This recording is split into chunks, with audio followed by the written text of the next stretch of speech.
Oh, what is going on, YouTubers? Well, ladies and gentlemen, it's the natural born thriller here. Welcome you all to Being the Asylum. This will be episode 276. We're here this morning. I want to start things off by saying rest in peace to my uncle, who was finally put to rest alongside with my grandmother, who's been gone for the last 14 years. They're reunited, up there, you know, and I'm pretty sure my grandma's given, my uncle, a thing or two. Not gonna say much about that. But at the end of the day, um, it's been a tough, you know, weeks that's been going on, of my uncle, and he's probably been put to rest. He's no longer in pain, no longer suffering. He's with his mother now. Um, so prayers, condolences, that I've been getting from the asylum and even outside of the asylum.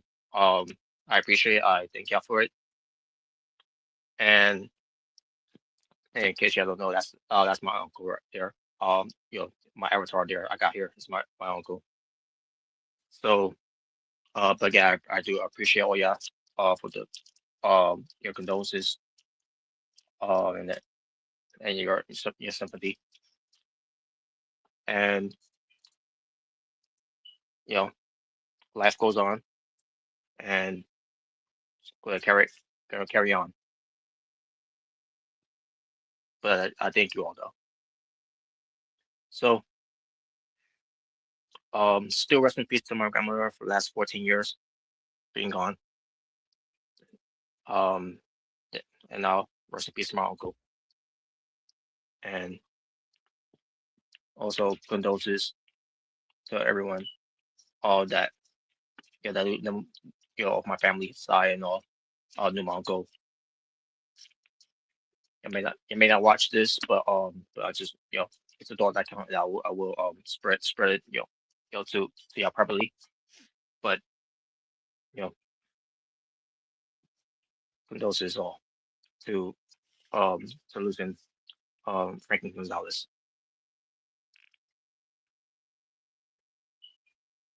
So, that being said, let's carry on with the show here, folks, because we got something to talk about.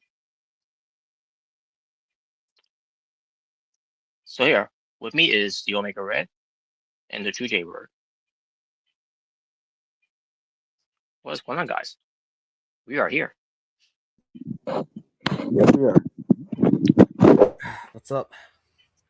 What is up, guys? We are finally doing a show. Yep. Yep.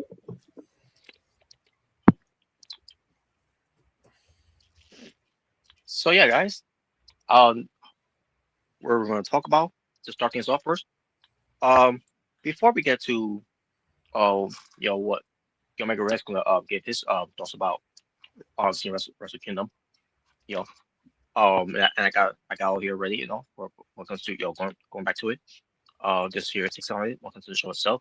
And then I'll bring some stuff that didn't get a chance to really talk about, when he wasn't here when we did the review. It was it was just me and True Jaybird from the last time. But which is why it's, we better save it for when we get some key things that I do need to talk about. And I want to see if Omega Red knows it at first what comes to it. But before we do, let's talk about some matches that happened for the Asylum Wrestling Federation. Oh yes. Yes, there's a lot to talk about with this one. Well, I'm gonna say, what do you think of a build up just for one match? That's not even like a rivalry match. Lots of history there. Yeah, it's best to read. What's the word they always use when it comes to, rekindle, rekindle rivalries, whatever. No idea. Yeah, it's something Michael always says. But either way, didn't he say it last year when it comes to Rollins and Reigns at the Royal Rumble? I believe you said it last year. Yeah. Can't remember how you worded it, but basically, it's with that whole thing where it comes to revisiting rivalries in a way. So that's very interesting. I wasn't expecting that at all, but based on the result of the match, as I can see why. Well, I'm still dealing with an injury. Broken ribs. Broken ribs, I see. Okay. Well, we'll dive into it when we get to it. First thing I want to talk about first, from the match. What I'm gonna do is I'm gonna watch the match that I watched first. The matches that I watched first, all the way to the end.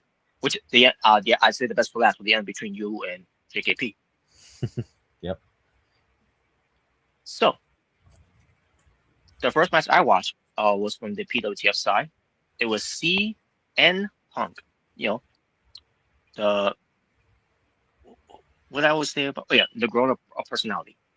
The grown-up personality. Yep, the grown. Yes, and he went against Andrade El Idolo.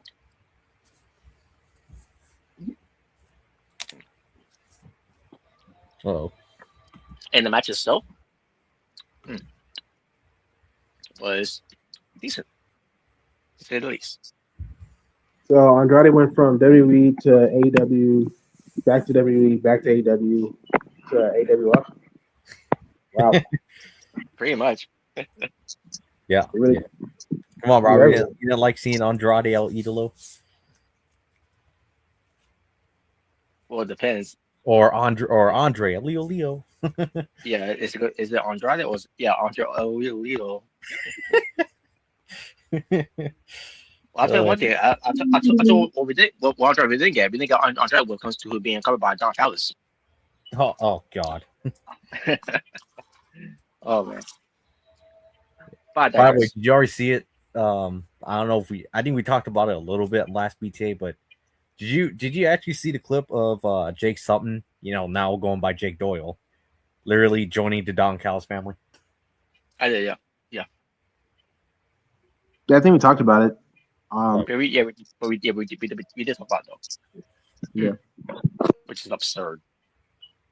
Is it just me, or is it bad when one group has like three guys that almost look exactly the same?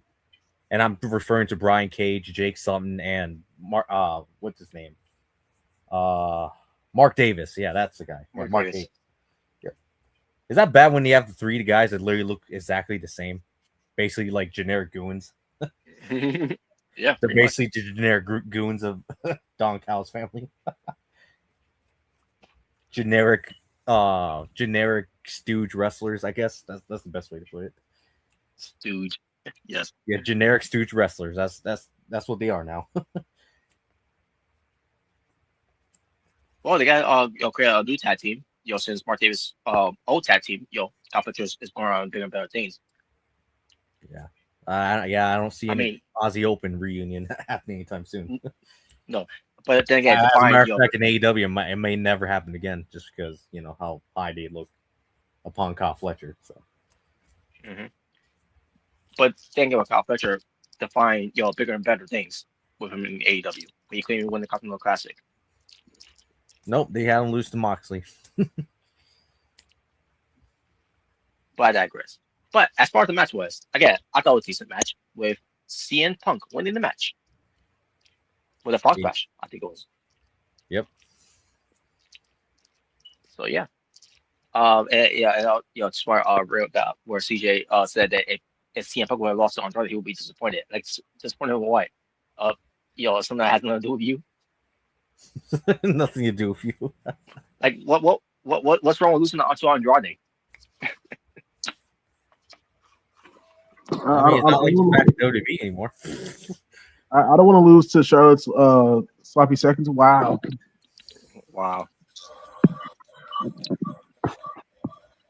Yeah. Well, define sloppy seconds because Andrade. But I digress. But then I get to watch this next match. And it involves, speaking of which, CJ the Lone Wolf versus the World Heavyweight Champion, the best in the world, CM Punk. Yep. And boy, did CM Punk get his ass kicked in this match. We got CM Punk, CN Punk. What's next? We got CO Punk. CO Punk. Well, he's old, Robert. He's old. Yeah, he's old, indeed. But Yeah, that's right. Something like that. But last I checked was CM Punk. He beat Braun Breaker. As a matter of fact, isn't Braun Breaker actually younger than CJ? Like, isn't CJ older than Braun Breaker? I think so. Oh wow, damn, that's even bad. That's even worse. But I wasn't really into the match that much until the finish happened. CJ Lone Wolf beat CM Punk, and now he is the new World Heavyweight Champion. Two-time world champion. Hey, because it reminds you of JKP, doesn't it? That's right. It reminds you of JKP all over again. That's right, indeed. Now, who's last time? Who's the world champion last time when JKP beat? It was Jake. I think it was Jey Uso, right? It was Gunther. Oh, that's right. Yeah, right. It was Gunther. Yeah, I remember now. Yeah. But yeah. So yeah, good for CJ. Yeah. He's carrying the World Heavyweight Championship title on PWTF. So you can't say anything that you can't be put. You're not being pushed now. Well, the only problem is it's a WWE title, not PWTF or AWF title. So Hey, I'll take it. If I'm CJ, I'll take it. Just like JKP did. He took it. so When it yeah, comes to he's a 2-time world champion, and JKP became a 4-time world champion when he won that title. just like JKP, when he was in PWTF, he said, "Hey, I'll take it." Yep. So at least he didn't change his spinner belt. yeah. But then all of a sudden, I watched this next match. And this by the way, did I talk about this match already? I'm pretty sure I did. Yeah, actually, I did. Yeah, that the 4-way tag team match. That was when the Wolfpack won. Mm-hmm. Yeah, that was a while ago. Which I was happy with. Yep. But this next match I saw, I watched next was from PWTF, the Insiders, with entrance that I can't remember what entrance that was for again. Or can't remember. I think it was Brooks and Jensen. That was their entrance at one point. Was it? Yep. Okay. When because Von Hayne was involved. Okay. Yeah, I barely recognized how they did the entrance thing, but okay, that was the interesting hand. So yeah, they went up against Damian Hernandez and Roy Kawada. Yep. And the test match itself was good. And a lot of shenanigans on the match too as well. And I know you wish when the Insiders did their tag team finisher, which was the Shatter Machine. I know you wish that was the match ending. I thought that was gonna be the match ending. But no, I was just saying. I bet you wish that was the match finish. I mean, it would have been, but I guess they weren't strong enough. Guess not. Well, come on, you didn't like the Shatter Machine? Wow. I was not expecting that at all. When it comes to, but they did it, and then in their case, it didn't do the job. So, yeah.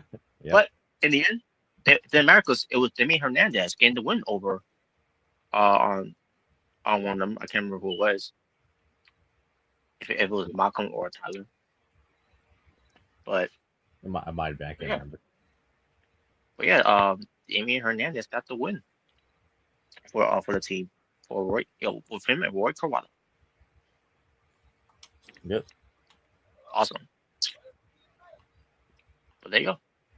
And then the next match I watched, boy, I gotta say about this match because I'm assuming you got plans for where you gonna go with this one, because from AWF, it's Foxy Knuckles versus El Hijo del Viking. No, I'm just kidding.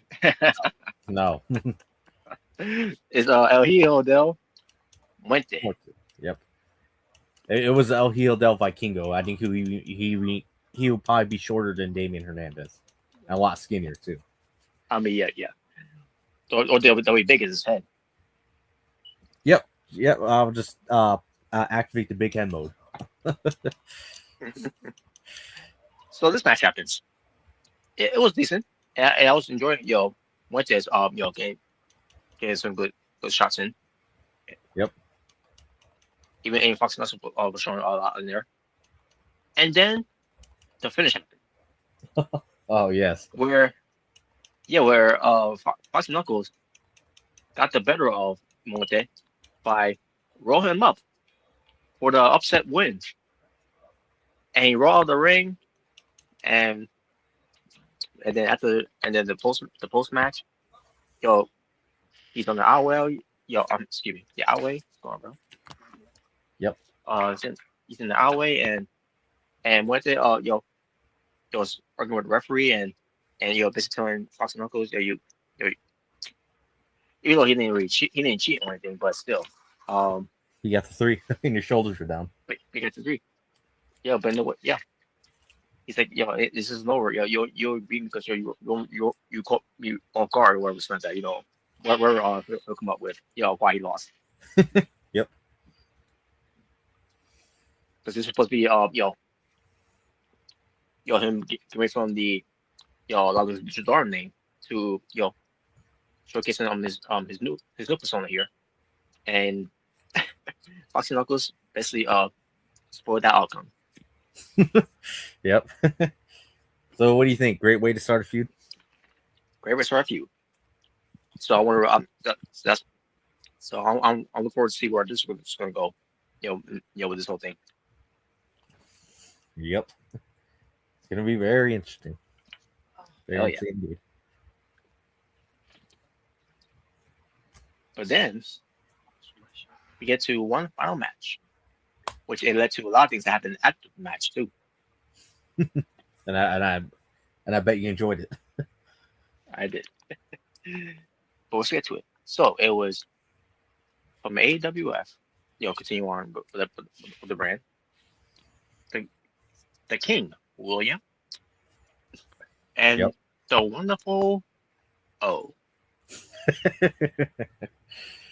Well, did he annoy you too much in this match or not really? No, but I still want to get his ass kicked. I still want to see him get his ass kicked. For the most part, he did, but he's also making some comebacks in a way. Yeah. But nevertheless, but they went up against the team, which we're talking about revisiting rivalries, but also revisiting old tag teams, which it was AA Omega and JKP. Yep. Hold on. I gotta. Oh yeah. Hold on. I gotta change my name real quick.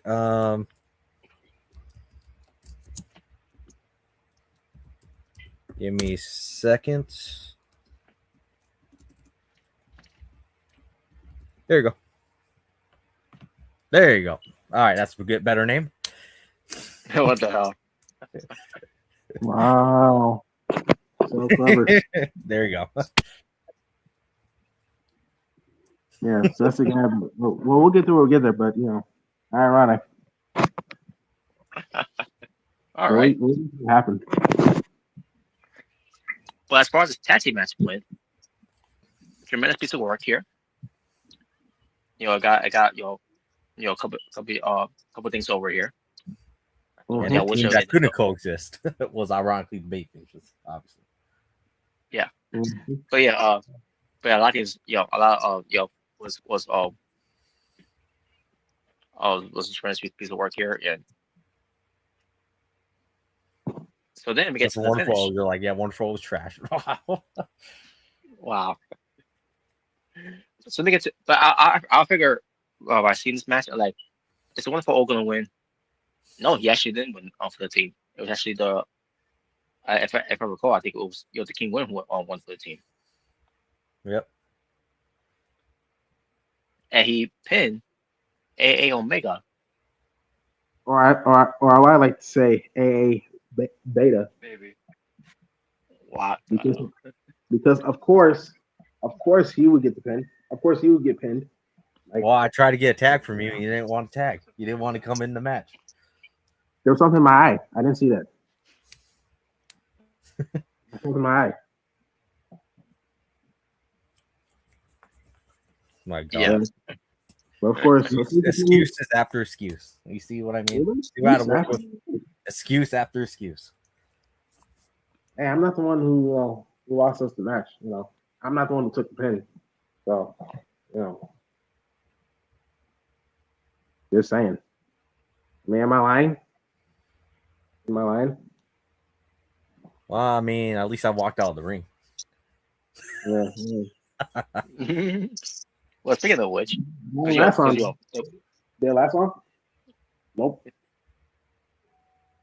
We'll get to that. but I heard you were even struggling to stand up, even when you were doing that. Nah, I wasn't. Really. maybe his camera was just too tight. All right, just get to it, Robert. Just get to it.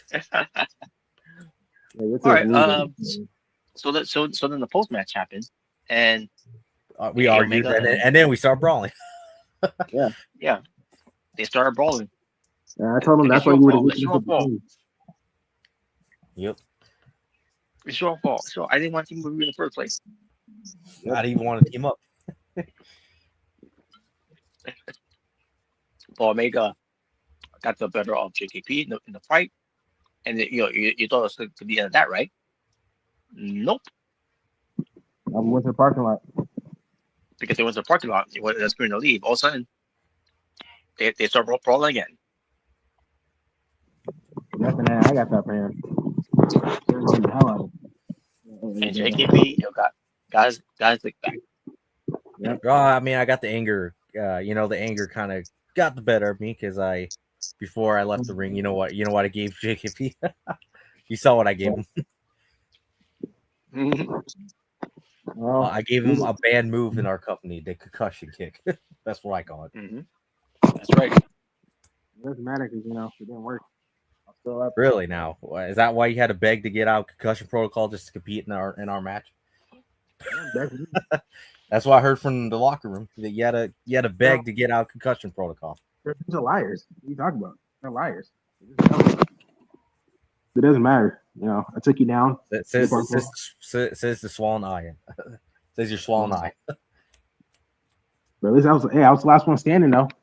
I was thinking about putting you in that ambulance that was in the parking lot. But I was like, you know what? Nah, I might save that for later. For another thing. Well, if you guys were wondering, he gave me a double FU in the parking lot. But, I know broke his spine. You definitely need an ambulance for that. So no one can get up from that. So sure. Yeah, I was last man standing. As always. But, I was the strong winning team. Omega was the co-star. So, well, Robert, from what you observed, it seemed like JKP didn't even want to be tagged in the match. No, he didn't want to be tagged in. He didn't even want to bother. Like, hey, you were former champ, yo. Yeah. It kind of reminds me of it. This reminds me when freaking when primetime players was still a thing, and freaking Titus O'Neil didn't even get a tag because a freaking Darren Young being the weak link of the team. Yeah, I relate to Titus O'Neil. I relate to that. He was the big. All I'm gonna say is when it comes to our match, well, I mean, you know what? Maybe I should finish the job Jordan failed to do. No, that's not going to happen. Which is what? Put on the shelf. Take him out of his misery, old Yeller stuff. Nah. Wow. Nah, you're the old Yeller in this situation. Bitch, you're older than me. I am. Yeah, you're right. You're right. I am older. Either way, I'm probably gonna get rid of this dead weight once and for all, bro. I'm gonna do what freaking Kluger Lane from Rocky 3 did. I'm gonna torture him. I'm gonna crucify him. I'm gonna train him even harder. Pay the fool. Well, we'll see. We'll see. Yep, we will see. Well, could be worse. It could be get to what Drago did to Apollo Creed. If he dies, he dies. What? He dies.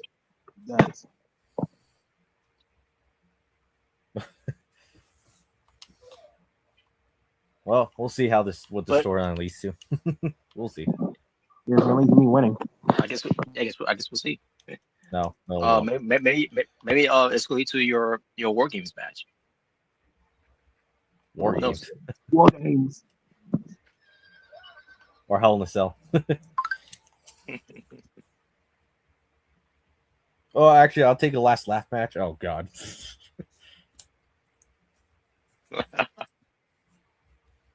It'll be a Texas Chainsaw match. Oh God.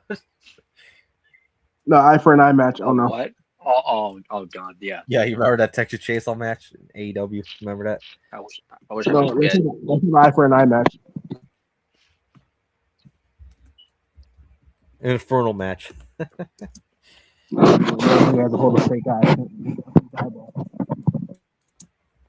That, by the way, that's a match I need to bring back in the video games. The Infernal match. That's a real match I need to bring back. That was fun.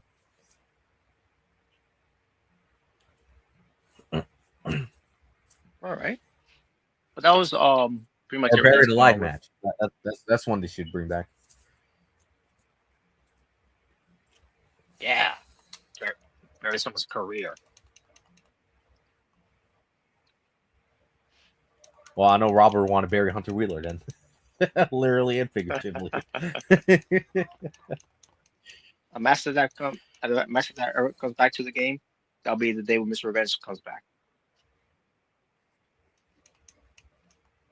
I'll bury a live match. A Bury Alive match. Wow. Because making the casket match, that that match was a part of it, and thank God Mr. Revenge had a match with CM Punk, and that was good enough for me.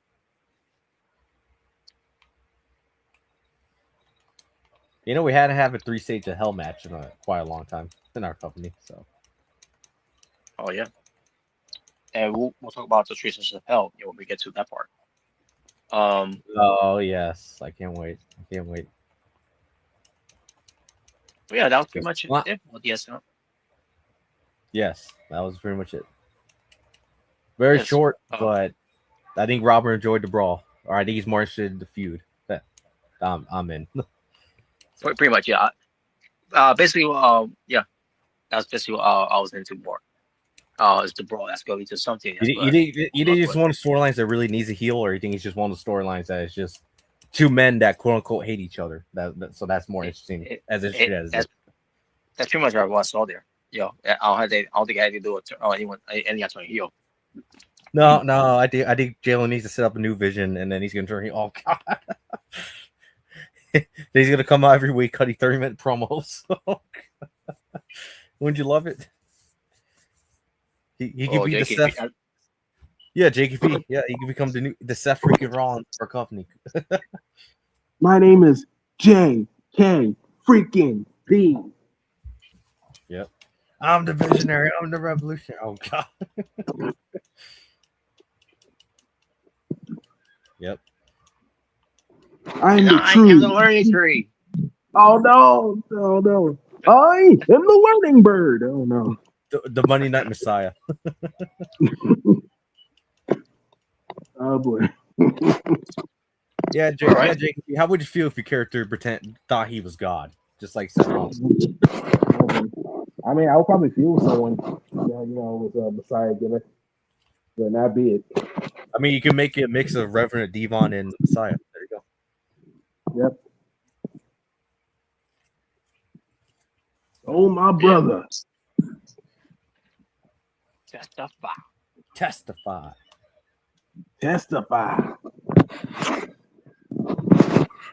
right, so what else we want to talk about? All right. Cody Rhodes. Well, we'll probably talk about that. We can say that until we get to this next stage, because Mega Red is gonna give us his thoughts about what he felt about this year's Wrestle Kingdom. Came to Wrestle Kingdom 20, where it all begins again. Not really. Unless you talk about Okada and Tanahashi, then yeah, it is where it all begins again. Well, I thought the show was all right for what it was. All right. I'm glad Evil lost. That's all I'm gonna say. I'm glad he lost his title. Well, I'll get to a little bit more of him later. To an Olympic gold medalist. Aaron Wolf. Which, yeah, I agree. Fuck him, but still. But he lost to a gold medalist in Japan. The guy he lost was apparently Olympic gold medalist. So I guess he's pretty much a Japanese Kurt Angle. I guess you could say with the guy he lost to that Wrestle Kingdom. Pretty much. So pretty much. He did a better job he did a better job than Gabe Stevenson, whatever his name is. Gable Stevenson was trash. He was straight up trash. Yeah, Gable Stevenson. Yeah. And yeah, that guy was pretty good. And yeah, I'm glad he lost. I'm glad he beat Evil. There you go. Fuck Evil. That's all I gotta say. But obviously not before we had to go through some terrible shenanigans with the House of Torture as usual. Oh yeah, like always. Just absolutely ruins the show. Almost ruined the show for me. I almost just stopped watching at that point. I'm like, I'm very tempted just to stop watching, like period, and not give a shit. Because clearly there's nothing good about Evil in the ring. I don't get what Gato's fucking hard on he has with the House of Torture. I never got it, never understood it. Well, let's be honest, you guys don't draw a dime. They never drew a dime. It really started because Evil and Big Togo has been a thing since 2020, and then from there. Oh yeah, the guy you called the worst member of High and Tie. Yeah. Yeah. The spoilers is what he's going by. Whatever that means. More like get the fuck off my TV. How about that? But yeah, it really started with those two, and then it started to adapt a lot more, and and that was sort of time when it was lookups to a thing, which I'll get to more about that a little bit, but yeah, and I'm hearing something about Evil. He's going to try to explore outside of New Japan. I think he's. Well, I hope he leaves and never comes back. I think he's leaving. And by the way, yeah, the worst thing they're gonna do, he's gonna join AEW, and then I'm gonna see his fucking fat ass over there. Well, the thing is, I'm so happy. Well, you don't have to worry about that. You don't have to worry about that because Tony Khan's not a fan of people. Oh, thank God! Thank God! Because maybe that's bad when even Tony like they just don't understand. I got echo. Yeah. Yeah. So you got echo. That was losing my train of thought. But anyways, yeah, that's bad when even Tony Khan doesn't even get the appeal Evil. Yeah. And he's shoving pockets down their throats every week. But you know what? I'll take pockets over Evil, to be honest with you. I really would. I would. I actually would. I hate pockets too, but I'll take him over Evil. Yeah, sadly. But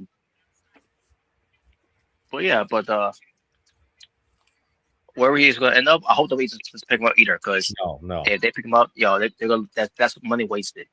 Bringing someone like him in. If he didn't draw a diamond in New Japan, what makes you think he's gonna draw a diamond in WWE? And again, he was fun before. He was a part of Los Lyrical Boundaries de Japón. But ever since he left the group and then ends up being Bullet Club, and then they have been doing these things, which he was doing those things before, but it was never that bad. It was never just to the level where as of being trash. And then they put the belt on him, and he was one of the worst double champions in New Japan history. Yeah. Well, speaking of that, let's get to that right now. I have enough talking about this fucking goof. But anyway, yes. Let's talk about that right now. So, what's this guy's name? Yuji Tushi? Tsuchi. Okay. Yeah. And he went up against Konosuke Tatesuka for the IWGP World Heavyweight Championship. That's right. More on that later, by the way. And yeah, that was a pretty good match. I will admit, pretty good match. All right, good. Definitely Tatesuka's best work I've seen out of his, to be honest with you. And in the end, Yuji, whatever his name is, ended up becoming the new IWGP World Heavyweight Champion. That's right. And that's not the only thing I want to add in. He also got rid of the Diva Championship looking IWGP belt and brought back the far superior, looks like an actual real World Heavyweight Champions belt, the IWGP Heavyweight Championship version 4. Oh no. You brought it back. What do you mean? Oh no, you don't like that belt? Oh no. That's not about you. I'm sorry. They have it. Oh, okay. But I just split my finger. Yeah.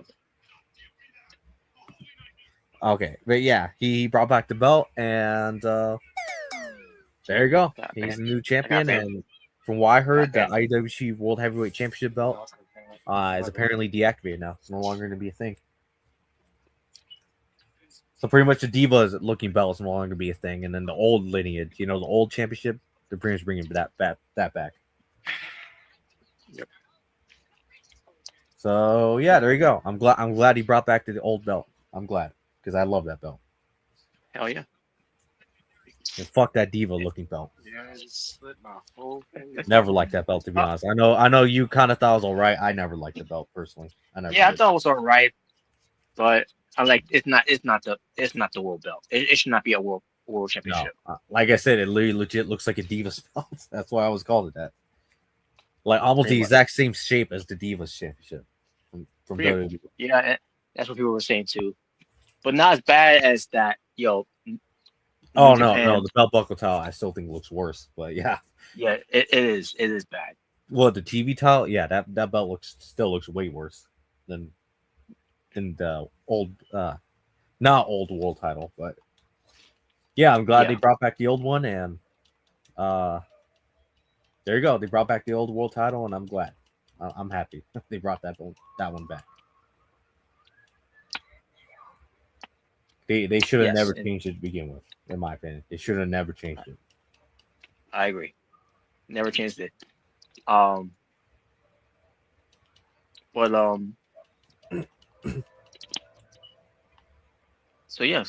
he's a double champion because of that, and yeah, the global champ. Which, by the way, that'll be stupid if they got rid of that. Mm-hmm.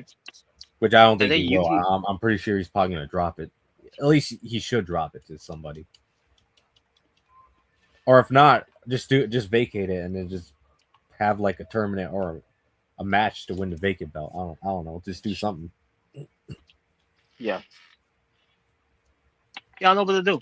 Oh, maybe they'll just say for the Rambo match. Yeah, I don't know. From the from the new beginning. I don't know if they will or not, but we'll see. By the way, the Rambo they did for Japan for Wrestle Kingdom. I was not a fan of the 6 men. They did there. No, I really was. I was not a fan. I was not a fan of that. I thought it was garbage. Well, you talking about the United Kingdom versus War Dogs? You're talking about that match, right? Oh no. That match was fine. Because it did involve House of Torture, but but it did involve your boy, Leo. Yes, but the Rambo match they did basically it's like the Royal Rumble, but it involved submission and throwing them over. Okay, yeah, now I remember. Yeah, I watched it and I was like, I was just bored. That was a bad idea. I hope they never do that. I hope they don't ever do that again with the involving a 6-man tag match because it was trash. Yeah, I was just. Hey, how do I sound now? You sound good. Okay. Yeah, no, I'll go. Thankfully, but All right. yeah, pretty much that was it, and then finally get to the main event. Up the easy. Yes. We got Kutsu, Okada, all boring, all blada. Well, I should say properly. All blada, all boring. Yeah.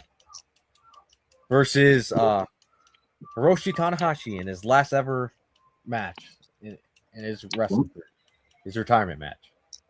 Mm-hmm. And I thought the match was pretty good, to be honest with you. It was good. I thought it was really good. Definitely Okada's best match he's had in I don't know how long. So at least Okada, was respectful enough to actually put an effort in that match and not just be a lazy bastard like he has been for the past year in AEW. I mean, it's his old rival. He's gotta. Yeah, and he did.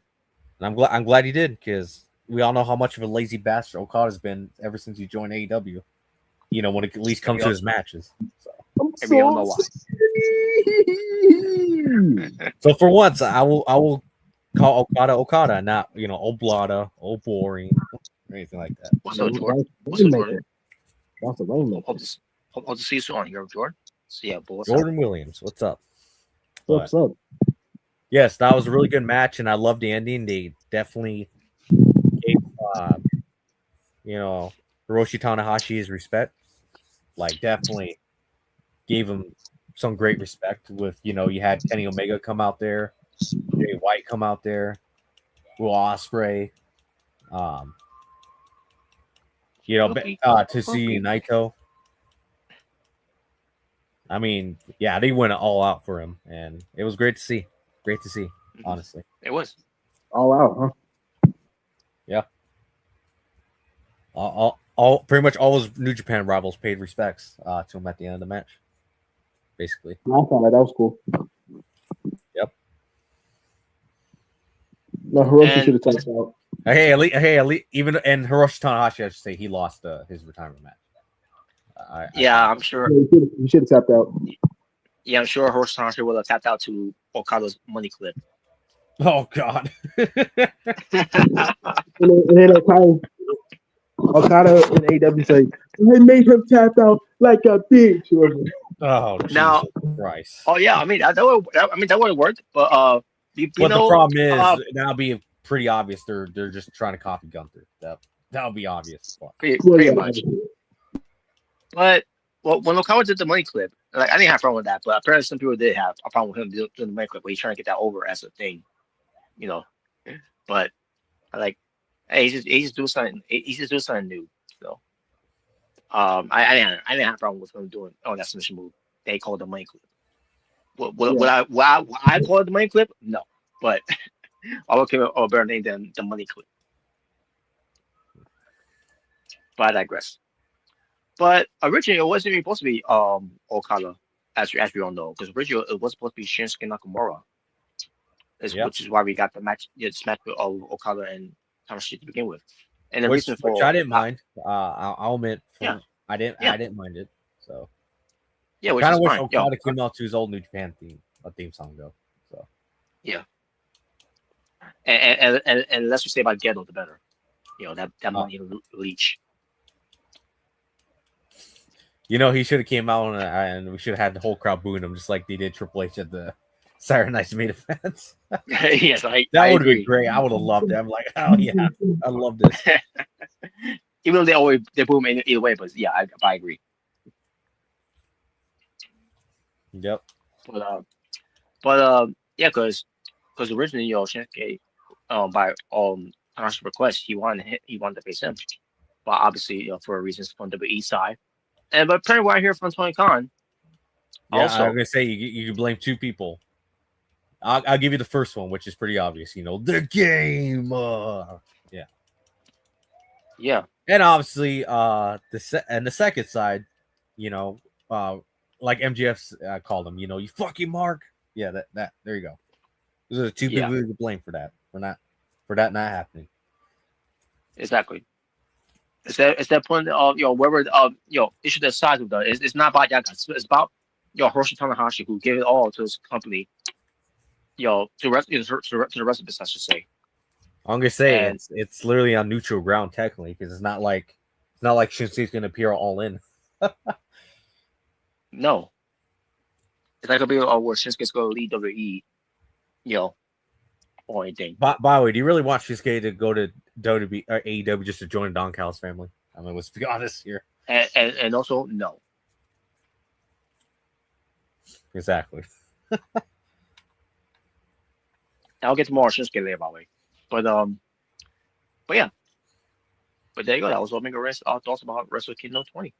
We can't do it. So yeah, I thought it was an all right show. I didn't think it was bad, but at the same time, I didn't really think it was great either.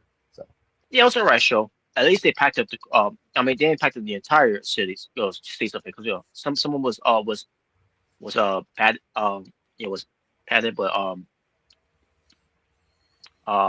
the capacity they were looking for is it was a sold out Tokyo Dome, so it was worth it, for that. and obviously they were mostly there because they wanted to see Hiroshi Tanahashi's last ever match.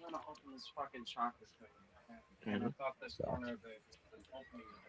But And also John Cena did pay his respects to Hiroshi Tanahashi on yes, he did. Instagram, I believe. Yeah. Yes, he did. And all I can say is what a waste that they didn't try to attempt to come up with any agreements having Hiroshi versus Cena in 2025. Oh yeah. Now had they would have just listened to Cena and let him do 200 days, whatever. Maybe it could have been something like that. Maybe it could have been at WrestlePalooza, that Mark Shapiro loves so dearly. Oh god. Oh yeah, they're gonna try and make an annual event. And I'm like, no, don't ever make an annual event. Yeah, because Mark Shapiro loves the name, no one's a fan of the name. Nobody's a fan of the name.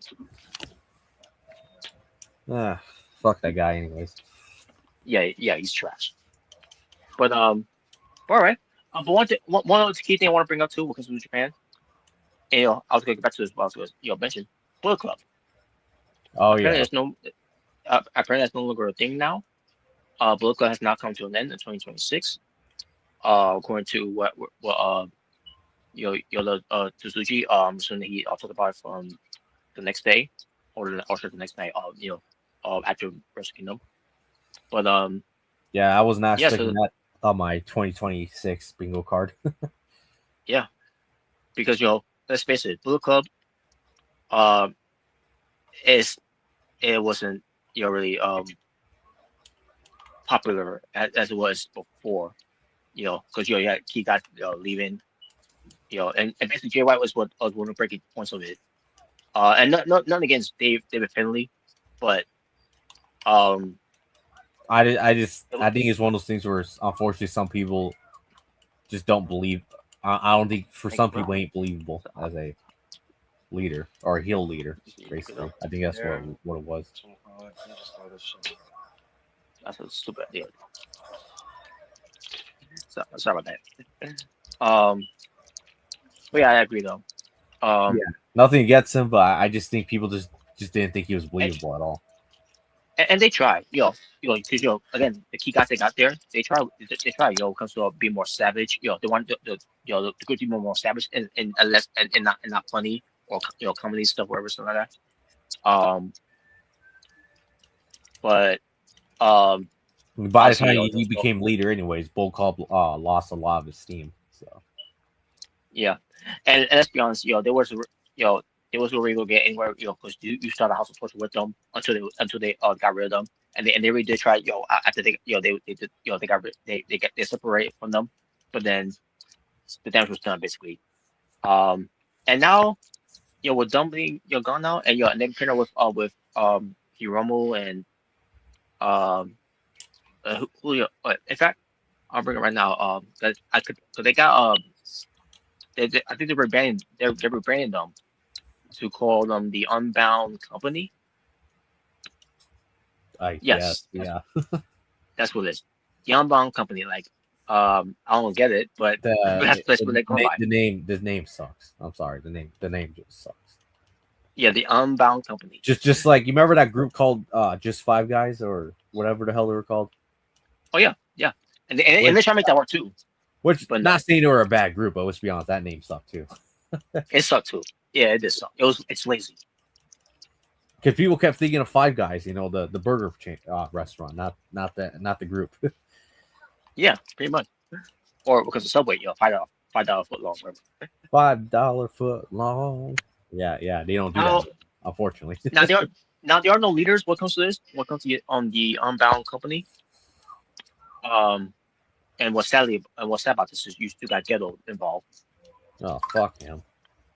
Yeah, That guy's But yo, really but trying to screw himself over so badly.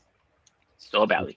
But you got some members. Oh, that's true. There, what comes to Los Eagle, but that's the on there. They're, you know, Yeah, I heard it they're was pretty with them. much the former members of D Japan and pretty much War Dogs combined into one group.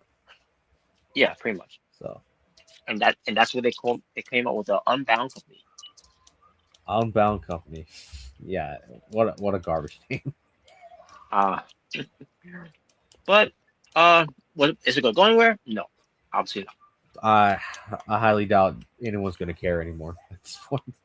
No, but And yeah, and unfortunately, I think it's them as talents, but they're I don't think they're gonna draw a dime. Let's be honest. That group's not gonna draw a dime. and they're tremendous talents too. You got Gabe Kidd, Drilla Maloney, David Finley. Which probably David Finley. He's looking to be out and go to be is interested in them. I heard, yeah. Then again, his dad works there, so yeah. Yes, right. I don't know And what's apparently worse, also- Unbound Company or the Swirl. Oh God. Well, I'll take Unbound Company at this point. I think the Swirl's still worse. Yeah.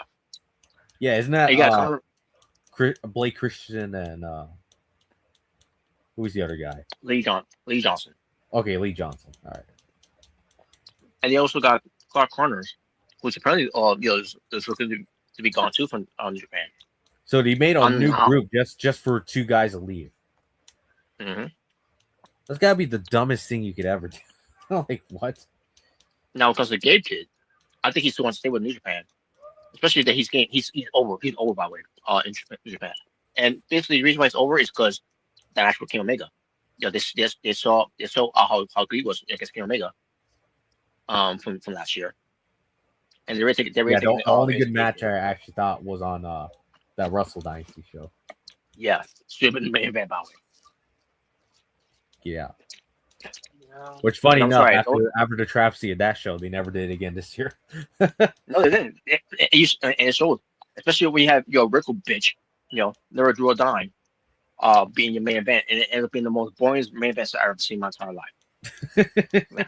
And I thought Triple H's main events were worse. What comes to WrestleManias, Oh, wow. and believe me, I can name a few that they were. Well, I mean, yeah, Randy Orton's the easy one. My God, man. But yeah. Yeah, it's just I mean, I don't understand like why we need a new group. Just why? I don't know. They why did they have some torture?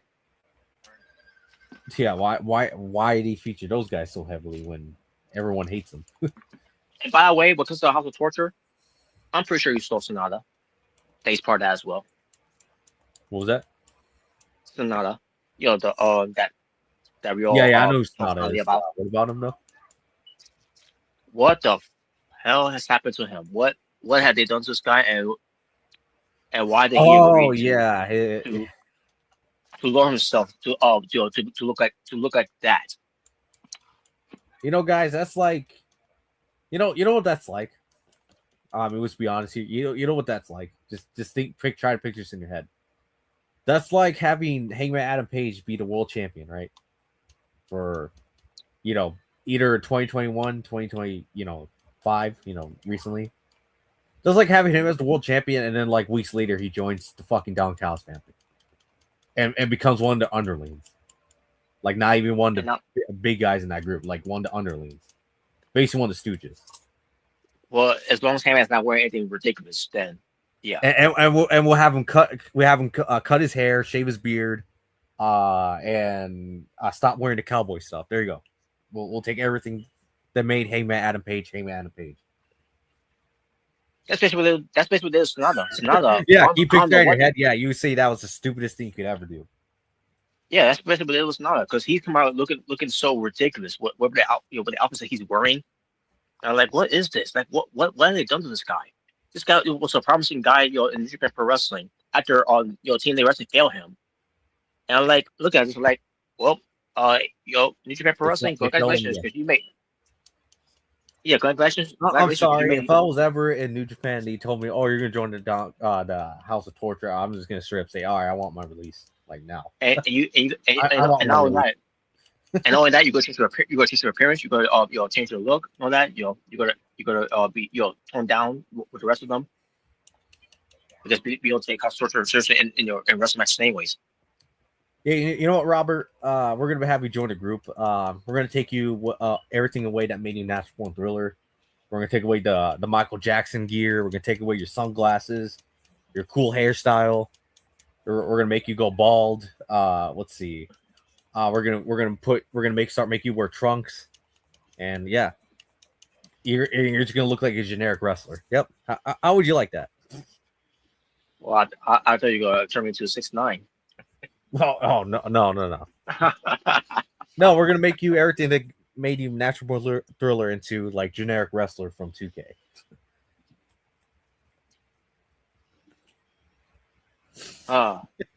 Yeah. I cannot believe what they did with Sonata, man. He's he. This is not the Sonata I remember. I'm disappointed. Yeah, he went from what being a main eventer, you would say, to basically being one of the stooges for the House of Torture. And I blame New Japan, most likely Ghetto, for taking too long to pull the trigger on Sonata. They waited too long, just like they would with Tetsuya Naito. They waited too long. He's basically the Japanese Bruce Pritchard, isn't he? I don't know what he's supposed to be, but he's not doing a great job. No, he's one of the guys that need to go. he needs to go. I don't think he ever did a great job to begin with.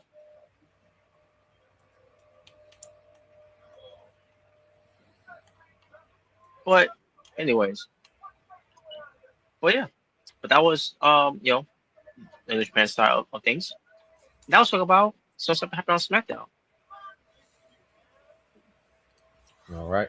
And they were in Berlin, Germany, and another good show they did, But don't expect to be to be good next week or or next few months until they go back to 2 hours. They were lucky, and the reason why is because Brian had not Brian Adams, I was gonna say Brian Armstrong, Road Dogg is no longer the head creator, head creative writing team. Remember? Oh, I guess Triple H actually came to a senses, and he's like, "All right, even though he's my friend, he's not a good writer." Well, it took you that long to realize that? No, he's not. No, he's not. Hey, Robert, if it was Triple H's decision, then I guess you could say he finally came to his senses. And I'll get to more of Triple H later about someone talk about him or something, but because Road Dogg, he's still involved though, SmackDown, but he's not head writer.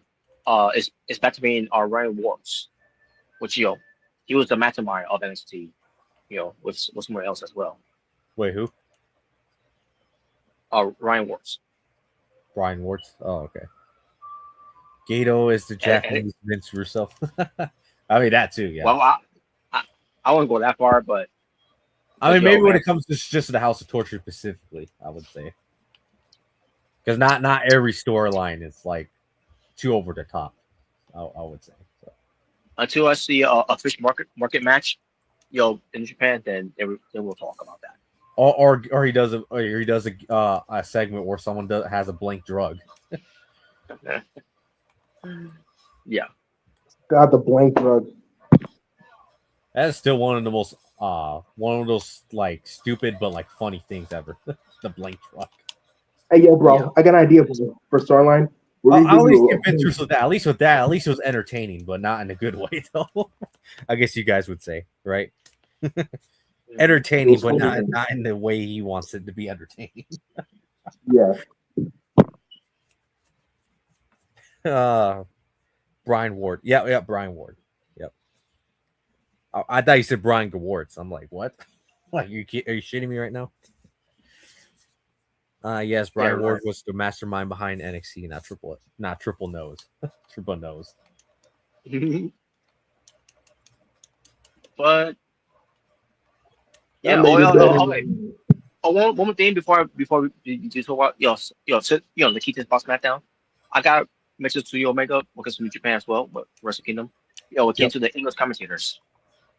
Have you noticed? Have you noticed they were laughing in some matches?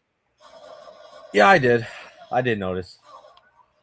They did it in the women's match. Oh, They did it. I They did. thought they hired Excalibur for me. I'm like, oh god, don't tell me they hired I'm, I'm, Sockface. I'm like, did they get affected by sock face somehow? I guess he got bitten by the Excalibur bug. I guess he got bitten by it. And then and they carried on. When I watched the New Year dash they did, what but they were after some such matches as well. Like, what the. I'm not listening to them anymore. Now for next time I'm gonna listen to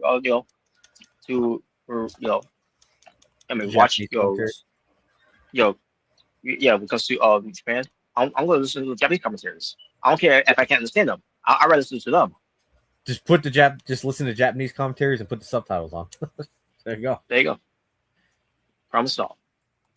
Yeah. Because the last thing I need is sock face affecting the rest of the commentators laughing for little shit.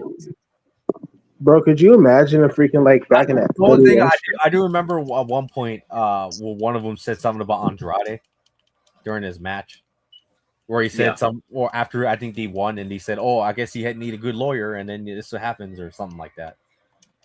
Yeah, I can't remember. Which obviously they're referring to the whole controversy about the WWE thing. So that was what they're referring to.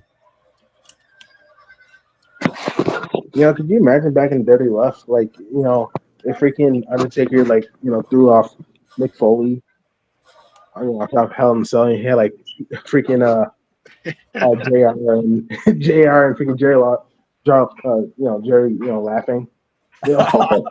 He's broken in half. No, because it would never happen. Or if freaking like Shane, like when he like jump out Hell in a Cell, freaking Michael Cole's like, for the love of mankind, he's broken in half. You wanna know why? Because they're not marks. Stockface on your hand is a mark, and now also it's affecting these guys that are being exposed to being marks now. I know the commentary team's not the same as it used to be. I know these are new commentators, right? Well, yeah, there's no Kevin Kelly there, so. Yeah, I was gonna say Kevin Kelly used to be the head guy. If I'm at least he was steering the commentary. Well, because he took it seriously. No, I liked it when the Rocky bullied him.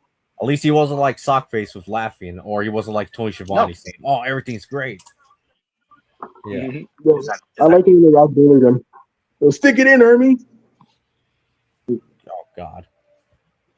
or at least he ain't like Dick Joseph, Oh. At least like at least he's trying to make it, seem serious. Like when a serious moment happens, he doesn't laugh. Make it like, like serious moment. Like, okay, imagine remember when freaking Braun Breaker, like, he took the steel steps and he crushed Von Wagner's head with it. Imagine if, like, Big Joseph was like, laughing, like, oh, you son of a bitch. Like, that would make sense. Like, why are you laughing at that? He just crushed a babyface like head with a steel steps. Like, why are you laughing? I can expect Barry Corbin saying that. That would make sense. Yeah, that would make sense. That would make sense. But like, if Big Joseph did that, that'd be like, I'd give even more Robert more ammo to hate on him. But here's the thing about Big Joseph. Here's the thing about Big Joseph. He does have a voice of commentary, because before he was they started giving this gig of being a commentator for NXT, and basically in WWE, he does some other works outside of the company when it comes to other things. He did commentary as well, but what can him do commentary? He also did some commentary for the NBA. I think it was the NBA or it was basketball college, whatever. But then he also would some indie promotion for wrestling, and he did ring announcing. And based on how and now when it comes to his voice, as been displayed for the last I don't know how long he's been doing this at NXT. I start realizing now with commentary, he's still got that he still got that ring announcing voice that he never found a way to escape from, and now it's getting way worse. Well, that's what happens when you do something for a while. It kind of like sticks with you. I mean, that happens with some actors sometimes, like depending on the role they're doing. Yeah. That happens. Like Will Smith for example. Yeah. But yeah. That's basically I want to bring up with that whole thing. All right, so now, the key thing to talk about SmackDown, you had the United States champion, doing his United States Open burial. Oh, sorry. But it was Carl Hayes defending his title against someone. Let's go answer the challenge, and it was Shinsuke Nakamura. Oh, thank you, WWE. To say Shinsuke Nakamura that you didn't want to go not only not to to wrestle against Tanahashi, but you didn't even bother wanting to go over there as well. Not even to make an appearance at the end of the show, with his other rivals. Well, we're not in the part with them, so no. Well, who cares about Tanahashi? It's one thing that that they want. Both sides couldn't agree to whoever AW. I'll talk about AW as well when it comes to it. When they couldn't have a match, but the fact that that WWE wouldn't even allow Shinsuke to go over there for Tanahashi. Yeah. Either way, you both companies can go fuck themselves. So, like I said, the matches. Yeah, and obviously Shinsuke address the whole thing. We came to that whole thing. He's in he's just he didn't apply he did in a way or was respectful and professional about it, and that's all there is to it. So how they respond to that? Have a match against Carmel Hayes when people know he wasn't going to win. Otaku against a young guy that they're pushing. Which probably it took them too long to finally push Carmel Hayes on SmackDown. Wait, what? Why did you say I'm just saying, Otaku did a video about Shinsuke losing to Carmel Hayes. And because Shinsuke is old news. I'm sorry to say about Shinsuke, but it's true. He's old news. Did anyone really expect Shinsuke to beat Carmel Hayes? Was Otaku saying that Shinsuke got buried because he lost to Carmel Hayes? Not saying he got not saying that's what happened, but he was basically laughing about the whole thing. We came to that. But yeah, I was gonna say, come on, don't bury Carmelo. I don't know why you got to bury him. He didn't do anything. Yeah, and he should be pushed. He should be a guy should be be focusing on. So it took them long enough to finally do it, but they finally did it. But yeah, but did anyone really expect Shinsuke to win the belt? Yeah, do you really want to see another United Championship run with Shinsuke? I'm tired of it. You know what I want to see, even though it's not gonna happen. A world title run. No. You know what I want to see, bro? It's unfortunate. Yeah. You know what I want to see, bro? Since this is AJ Styles last year, we should have AJ and Shinsuke, have one more match. We should have them have one more match. Yeah, if it was WrestleMania, yeah. I mean, that'd be perfect to redeem themselves from that boring match they had in 34. Which I still believe they sabotaged. They sabotaged that match. Because the Wrestle Kingdom match was way better. Yeah, because they didn't want them they wanted them to overshadow the main event, even though the main event was trash. It's god awful, trash. So yeah, but I'm sure that What? I'm sure if given the time, they would redeem themselves for that match. And then we'll have AJ Styles low blow Shinsuke.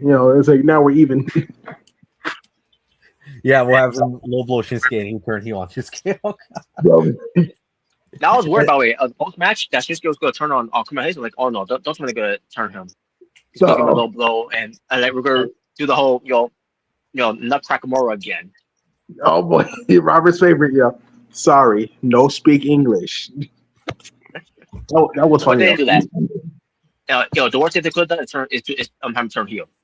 So at least they talk about pull him over, pull Carmelo Hayes. Again, took long enough to finally I'll do something to Carmelo Hayes. So I just want to point that out. Then we get to some matches that were announced because there's going to be some qualifying matches to see who's going to be facing the WWE champion at the Royal Rumble. And the match they did is qualifying matches to see who's going to be in a four-way match. There's one I thought was just stupid to do. What? And no, it ain't because these guys are jobbers or anything. No, I just thought it was stupid because one just debuted, the other one just returned. Hey, Jordan. What the heck? I think Robert knows what I'm talking about. Well, we'll get to it. Check this out, Malik. Hey, what's up, Jordan? What's this? What up? Oh, well, if you know the recent events, you know what that means. The meme is basically a condom would have prevented this post, and you know. Oh wow! Oh. Well, come on, Jordan! Didn't you run away? Yeah, you know what? Allegedly, I ran away and I called for Grandpa. Dude, I couldn't not stop laughing when I heard that. I really could not stop laughing. Yeah, because I'm like, okay, I don't want to explain too much of it because I don't want to give him too much attention. But yeah, I was gonna give a reason. Robert, would you be okay if I give a reason real quick why that would make no sense whatsoever? Why? Yeah. Okay, I'll give you a quick reason why it would make no sense. Because first off, you were there, so you hate Jordan this much, or you hate us this much, and you claim we're bitches. You were right there to supposedly be there to when Jordan ran away, and you didn't film it to expose that he was a quote unquote bitch. Oh, it was one of those. Yeah, that makes sense. Not only that, but you also contradict yourself by saying I didn't show up. Wait, I thought I ran away.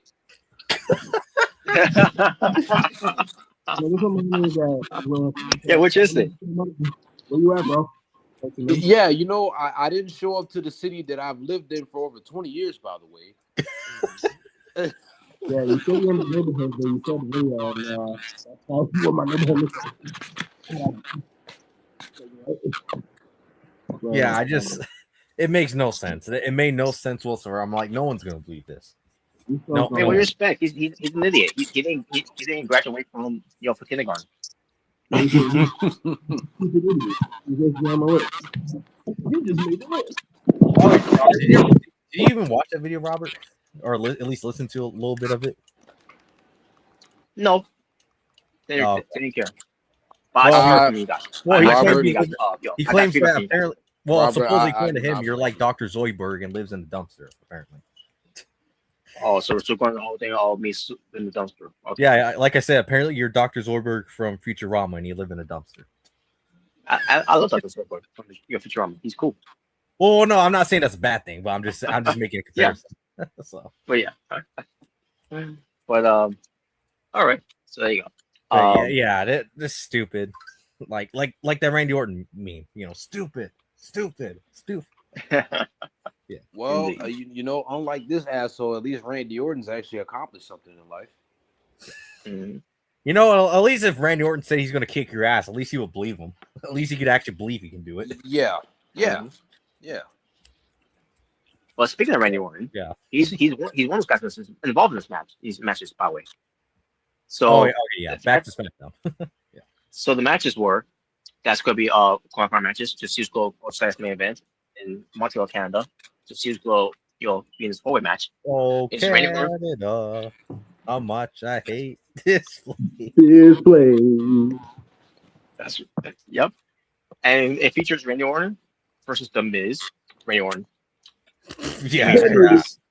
No. Actually, okay, I just the Miz is gonna win, and then the angry Miz girl's gonna be there. Wow. Okay, I sincerely, I just gotta ask. In the big year of 2026, who the fuck is sitting there saying, I want to see Randy Orton versus The Miz? I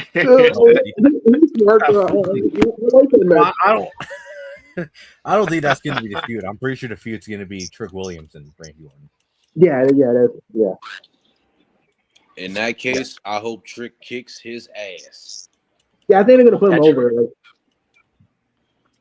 they're gonna put him over that feud. Yeah, they're gonna help out Trick Williams and Randy Orton. But next match they're gonna do as well is Damian Priest versus Solo Sikoa. Damian Priest. I think so. Sikoa might win. Yeah. Yeah. Honestly, I pick Solo. Yeah, but I could be wrong. I mean, same here. I think he could. He could, but then again, people thought he was gonna win the tournament against just to face John Cena, and that and that prayer that didn't happen. I don't think anybody did. But that was never happened. Obviously, it was never happened. Yeah. But then again, we'll see. Soko, not trying to roll out anything. I think Soko will win, but I want to do that to Damian Priest, who just came off of a feud by beating also back in the match. But who knows? Maybe they'll find ways to protect Damian Priest. Well, remember, this is SmackDown we're talking about, so. Yeah. But the other match, Matt Cardona versus Trick Williams. Trick Williams. Yeah, Trick Williams winning. Don't understand why they're doing this match when one just returned, the other one just debuted. Yeah, unless I don't understand why they do this. Unless they do something where like Mandy and Trick get involved in these matches and they lose. Unless they do something like that. I don't know. Pretty much shenanigans. Yeah, pretty much shenanigans in a way. But not also not too ridiculous. Yeah. And finally, Sami Zayn versus Ilya Dragunov, which I have to see Sami Zayn games win back here against Dragunov. Oh my God, Samuel Hogan, he's gonna build an our title. Oh God. Yeah, because you got my way back further. Yeah. Oh man. But yeah. But either way, good luck to those guys. Besides the Miz, because Royal wins, they'll go to Seth main event in the forward match to see who the Miz had an interview with Chris Reed. I saw some of it. All right. Yeah. And I think it's gonna be in the UK for this show. I'm assuming because they're in the middle of the European tour. So. Yeah, because they're doing the UK tour like we did last year. All right. And one more thing before I get to the main event itself for SmackDown, and that is, I'm pretty sure you guys heard about this. What came on the season here? Hey, it's Jokio. As usual, he's showing some love to Jay Trash here. Jay Trash. Jay Trash. Ha. Wow. What's that about? All right, but good to see you there, Tokyo. But yeah, I was gonna bring it up. If you have heard or you probably didn't heard about it, but Elton Prince, he's got neck fusion. Mm-hmm. Oh yeah, I didn't hear about this. Yeah, and that's the reason why he was out for a good chunk of 2025. And that's why we see Kate Williams doing this whole thing of doing his own gimmick, where he's finding things that's toxic, Yeah, toxic masculinity. Yeah, something like that. And people like this. Yeah, I've seen it get over. Like fans are enjoying this. Well, I mean, the stupidest stuff get over. So. I mean, yeah. Then again, and this could be on NXT, and this Chicago will trip for anything. Yep. But yeah, I mean, fans like it. It gives them something to do because obviously other person's not gonna be as long as they present him as like a jobber and not to be like a I don't know. I think it'd be ridiculous if they have him be beaten up like Randy Orton or something like that. That gimmick. Oh no, definitely not. Especially the Priest. Nah, I think that would be great if they have No. Oh God. No. This is squash them for like a 2 minutes. Or imagine Cute Wilson beating up Damian Priest. Yeah. There you go. Or Shinsuke. No. Actually, you know what? Actually, I got a better idea. We're gonna redo the Alistair versus Velveteen Dream rivalry. So except it's gonna be with Kit Wilson, and then Alistair Black's gonna beat Kit Wilson, and he says, "Enjoy infamy, Kit Wilson." Nah, you know what? You know what? It's gonna be Kip Wilson and Roman Reigns. He's gonna be like, "Hey Roman, acknowledge me. Say my name. Say my name." Oh, God. I'm sorry. That would be ridiculous. Yeah. Can you imagine the visual? You just visualize that Kit Wilson beating up Roman Reigns. You beat him with the Man. Well, yeah, but as far as other Chris goes, man, sorry that happened to him, man. I mean, these neck injuries, just like William Regal said, neck injuries aren't, Yeah, they're not. It's a lifelong battle. That's what William Regal said.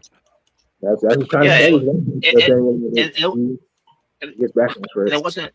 It wasn't anything dangerous that he did, in the match. What I remember, it was the attack match they had. I can't remember with who. Well, I think the same thing happened to Chris Bay, where it wasn't even really anything dangerous. He just when he landed. Much, it's the way it's just sometimes it's the way you land, it could screw you up. Yeah. And that made a couple of draws. Right? Like when he took the buster, so they ended, or because I think his neck was already messed up. It's just the muscle buster really took a toll. So yeah, he's next injuries to no joke. William Regal doesn't know what he's talking about. Oh God. Well, either way, it took him a long time to find out what was the problem with Elton Prince. So so AZ got that. AZ they worked through it to see what was the issue, and they took care of it. And best wish to him speed recovery. And also then they did with him Elton Strong, Yeah. So hashtag that, folks. What comes to it. And only 28 years old, by the way. Doing with his injury. Mm-hmm. Yeah. So which SB? Yeah. Yeah. So that's what's with him. And meanwhile, we have to deal with Kid Wilson. But it's battling with toxic. What's it again? Toxic masculinity. I think that's his gimmick, basically. Okay, toxic masculinity. That's bad when I'll take Kit Wilson over Pockets at this point. Or Johnny Saintface. Okay, no. Speaking of, I'll take Johnny Gargano. Fuck. Fuck him. Speaking of Gargano, I'm glad they're doing something with him. Comes to. I'm sorry, he ain't believable as a heel. He's not a believable heel to me. No, he's not. No, but he's making the best of it. He's making the best of it that he can. You guys wonder why I don't watch SmackDown when you have Johnny Saintface on my TV, and they're the most boring, most fucking uninteresting things I've ever seen ever on SmackDown. I did enjoy the segment though. With when he was dressed as Axiom. Yeah, because there was going to be a race where they were asking for the open challenge, and which by the way, Nathan Fraser's he had a Quicksilver outfit, the Blue Lightning one, so based on Quicksilver, so they like that. Mm-hmm. But he had the sweater that Axiom wears his casual clothes. He had the mask. and starts attacking him. Mhm. It's like wow. That was good. That was good. That was pretty good. That's pretty good. It was me, Johnny Gargano. It was me all along. Fuck him. Now I thought it was gonna be, I thought it was gonna be a match, because I thought it was supposed to be a match. I guess they decided to change if it. Pockets is the mascot of everything that's wrong for AEW, I think Gargano's the mascot of everything that's wrong for WWE. Wow.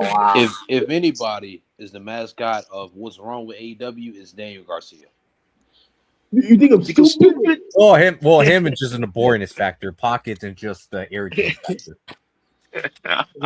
I think Daniel Garcia excels in both.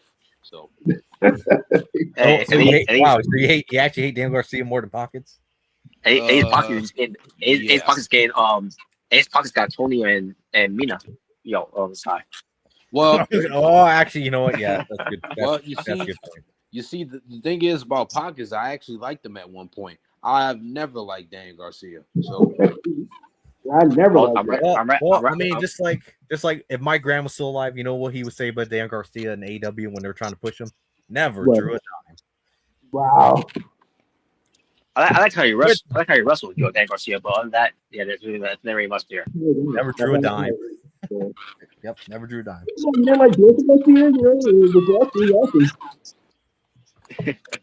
Yeah. Never drew a dime. Never put asses in seats. There you go. You know what, Robert? I like how he wrestles too, man. When I tell you, when I can't go to sleep at night and I need to put something on the television, God damn it, a Daniel Garcia match. I do just to cure. Yep. Wow. Or a really useless match. I was just gonna say, really useless. You need some good sleep.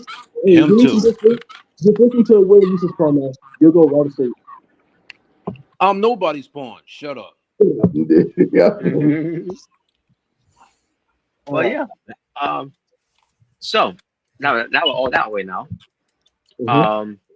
Cody Rhodes defended his WWE Championship. That's not so undisputed against Drew McIntyre. Cody Rhodes got booed, by the way, throughout the entire night. I loved it. The worst WWE champion ever. I won't go that far. I won't go that far. I won't go that far. Oh, he's one of the worst. Are you happy? Just look at Jinder Mahal. Exactly. That right there is enough said. But if you want to talk about who's drawing less viewership next to Diesel, and I guess you could put in that category, in a way. Yeah, exactly. Yeah. SmackDown ratings prove it there, Jalen, if you have a problem with it. Yeah. But the first match. Now you admit it. You denied it for so long. Now you have to admit it. So the first stage was a regular match. It didn't last long, which is for a reason WWE just says. I don't know why they decided when they decided to do these short matches. What those do these short falls matches, and 3 Chains Challenge is no different here. We came to it because shut up. Because they don't know where to go. Because they don't know what to go with it. It's a good route. At least they could have. Shut up. At least they could have went the Shawn Michaels Triple H route. From Armageddon. Have the first be a no DQ match, and then a steel cage, and then what was the last fall ladder match? If I remember. Yeah. And on top of it, it's a 3-hour show.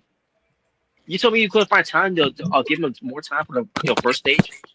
No, we got to go immediately right into the Slim Jim tables. That's why. That's crazy. Wow. But it was, the first stage was short. McIntyre won it because he cheated, which I was fine with. Yeah, I was glad. By the way, I got points out too. Even though the crowd was boring Cody Rhodes, but the moment he came out there, they were singing along a song and then do the whoa. Yep. Exposing themselves being hypocrites. Just like it's official. Cody Rhodes is entrance.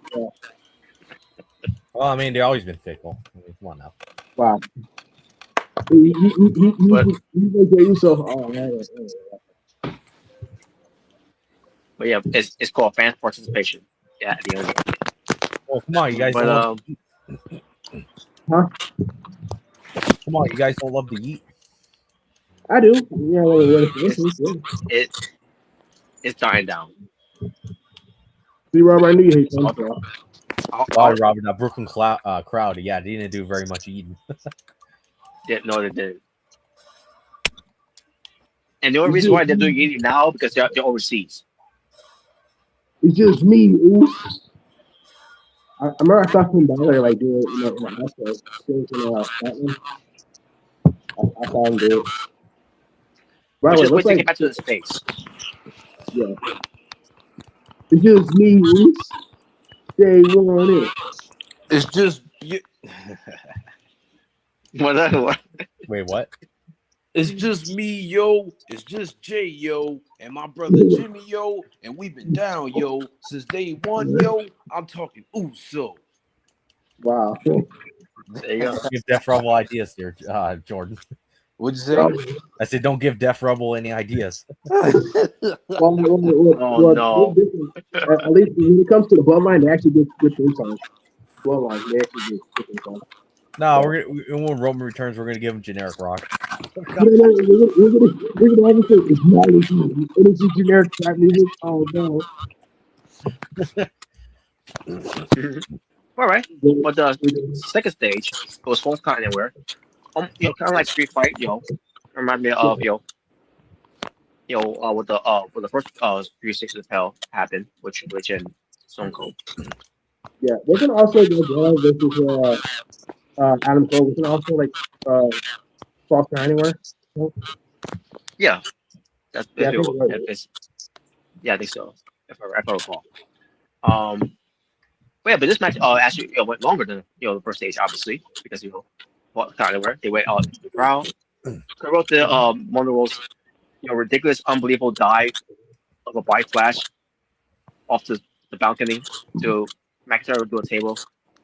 It just looks so awkward that how he did it. Well, Well, I mean, he's a spot monkey, so what do you say?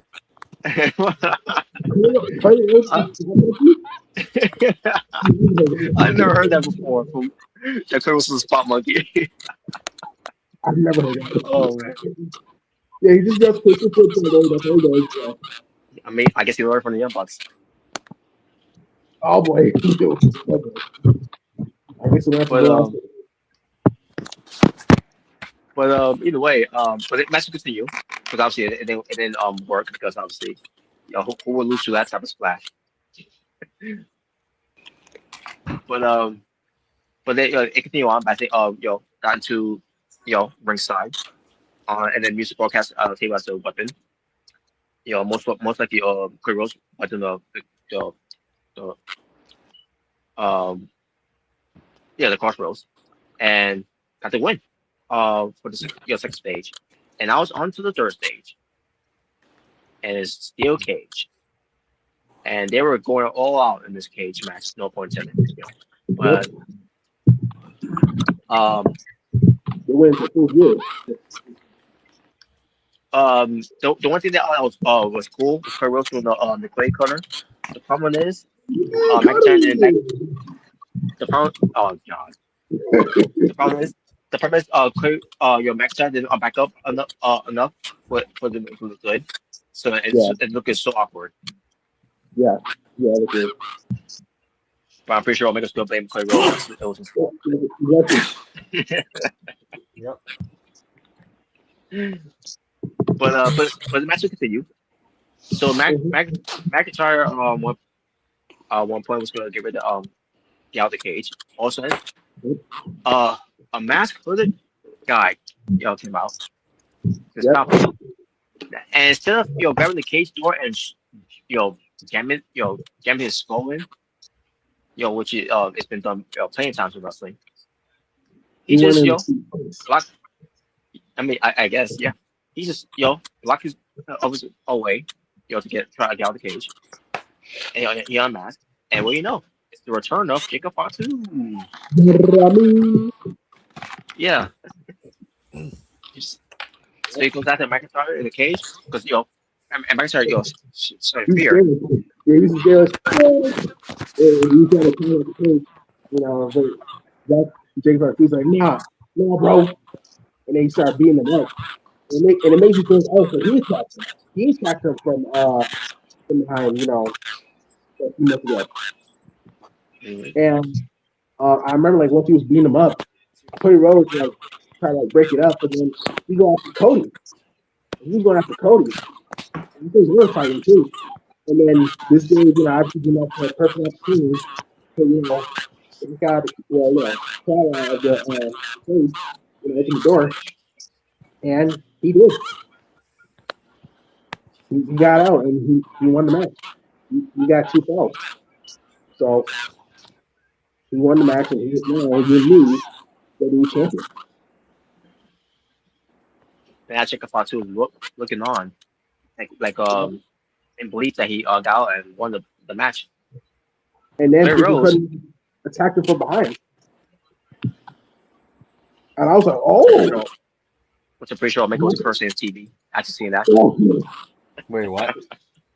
When Cody Rhodes what? From behind, like after the match is over. Oh God. He's like, oh, look at you, this is poor loser.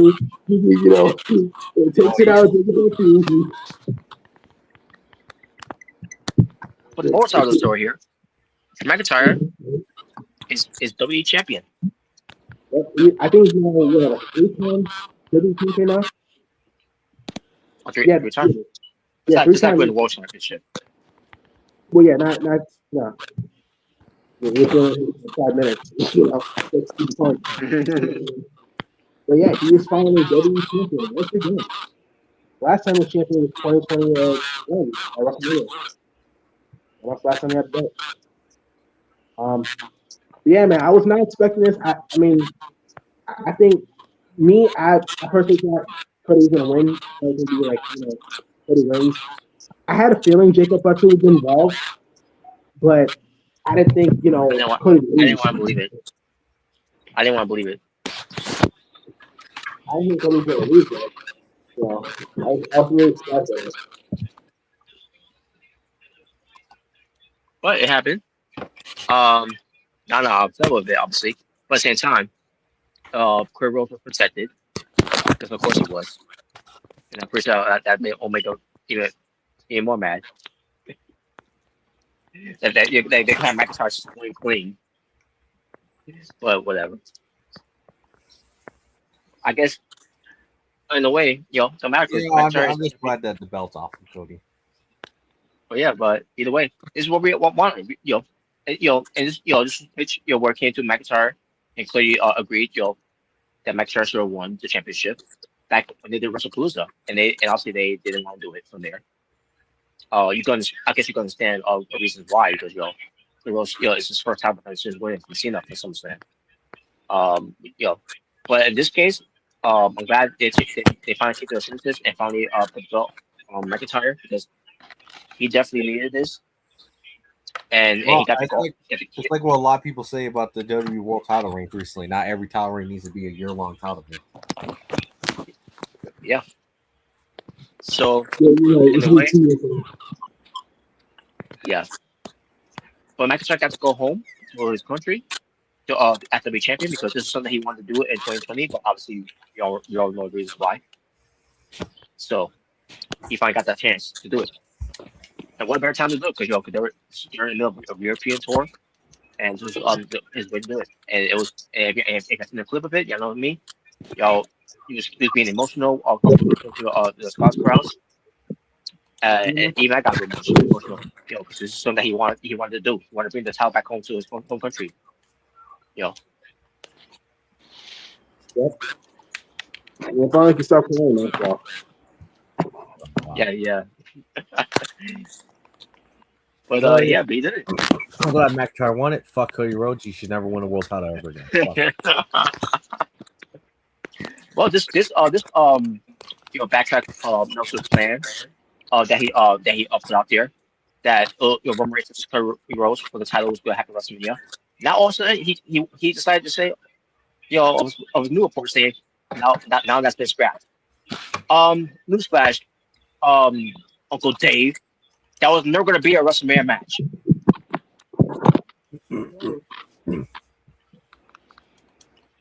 I don't know why. I don't know why he put that out there. Whenever put him out after War Games. Well, They didn't believe it then, and I sure don't believe it. Even when he just said, "Oh, now it's been scrapped." well, when you don't have shit else to talk about, what can you do, Robert? Exactly. Now, it makes me wonder, like, I mean, are they gonna have Cody feud with Jacob? Are they gonna finally have Randy? I heard a recent report about what Dave said about El Grande Americano. What do you say? Which is So he's pretty much giving his opinion. El Grande Americano. He's pretty much saying like, well, he's over in Mexico and he's kind of over in America, but he ain't over for me. I'm like, what? What? Wait, he's not overweight? He ain't so over enough for me or something like that. That's basically so your opinion is matter more than Mexico and the viewing eyes of WWE audience. Yeah, my opinion. Yeah, Robert. His opinion does matter more because I fucking agree with him. Yeah, 'cause he's a well, I mean, I think he was trying to say El Grande Americano isn't over, but then contradicted himself and said, but he's over in Mexico though. Yeah, well, I mean, I don't like the character, but I would be lying if I said it is not over because it is. Unfortunately, it is. Yeah. I guess Americano. I don't know who it is. I know he's on the map, but he's doing a great job. Louis Cassidy's making it work. I just don't like the that they got Pete Dunne and Tyler Bate, playing Bravo and Rio, where was name? Where the name is? You don't know that. You don't know that from. You don't know that. What's your source? Oh, believe me, I know. And apparently, what they're doing with that whole thing, Yeah. if you see Raw, when the when the Americanos came in the building, they passed by American Made. Saying something that's good. That's be the WrestleMania match. Obviously when Chad Gable returns. Bro, by the way, have you seen Chad Gable, bro? Have you seen him? You know what? I'm gonna see right now. I'm gonna see what he looks right now because I haven't got a chance to look at it. You just seen how ripped he got. I'm like, God damn, he got.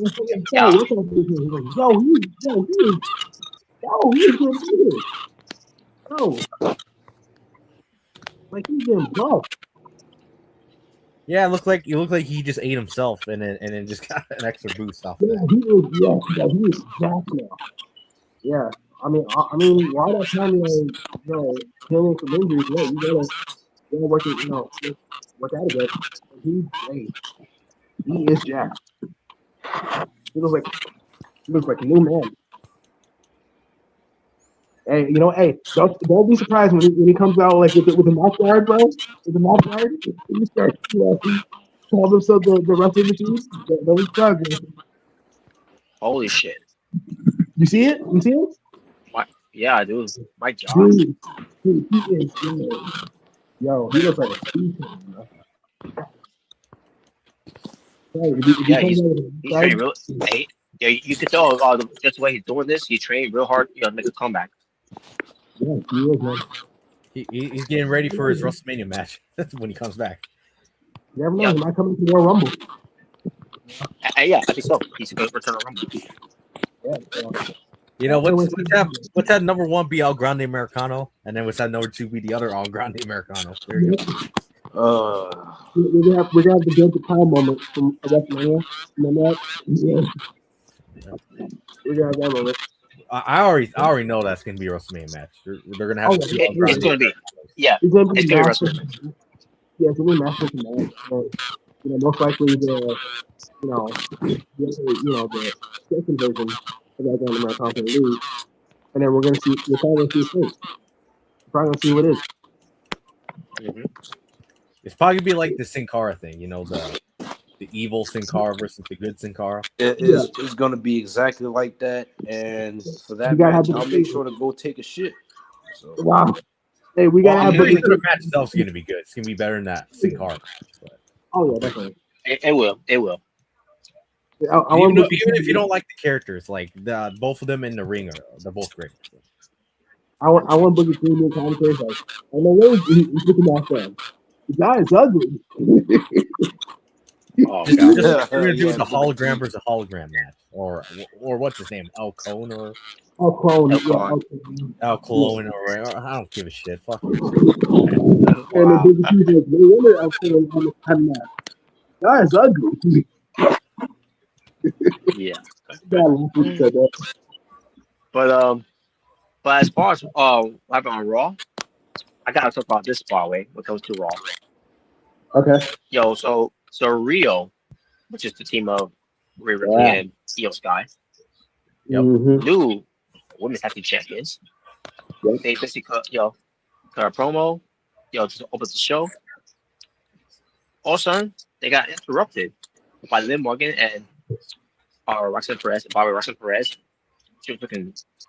It wasn't good. I don't know what she had, on that day, but my God. Yeah, we should have doing her stuff. Did she ever look great? We should have bullied her. Well, they brought her in what they call Düsseldorf, Germany. I'm assuming that's how you pronounce it. I have no idea. The Yeah. way you said that was kind of funny though. Yeah, I tried, but I butchered it. But so back to Liv Morgan and Roxanne Perez. Now, obviously, it was Liv Morgan doing all the talking. I think Roxanne Perez may talk a little bit. So Liv Morgan basically coming out there with Roxanne Perez to congratulate them, and when it came to win the tag team titles, And then she got the line that I always use when it comes to what I always say. And I love how she did it. Basically, putting them over, being tag team champions. And then she said, but Oh God. Oh, so she was one of my lines. She was one of my lines. Wow. Right there, I like that to me that's promo of the year now. No, wow, that's promo of the year. Yeah, she gave me a shout out. She got this. Yeah, it reaches surface because she points out that she is one of the greatest women's tag champions of all time, which no lies detected there. Tell me what you turn lies. Oh, Jesus.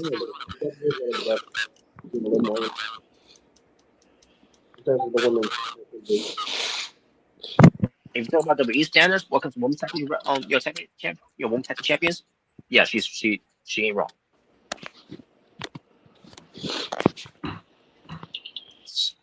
But that being said, also we got some interruptions from Bailey and Lyra Syria. About they want a shot. Also you got the Kabuki Warriors coming out to attack the tag champions, and they all start fighting. Well, don't forget they were playing the in Germany. I wanna know.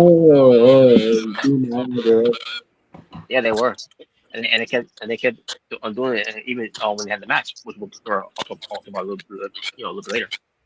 Yeah, All I'm anytime saying is it is refreshing to see how energetic these European crowds are. Yeah, that's how I love when they go to international, like different stuff. Like I said, I want to see them go to like Puerto Rico now. Go to Puerto Rico again because that crowd, man, they were electric.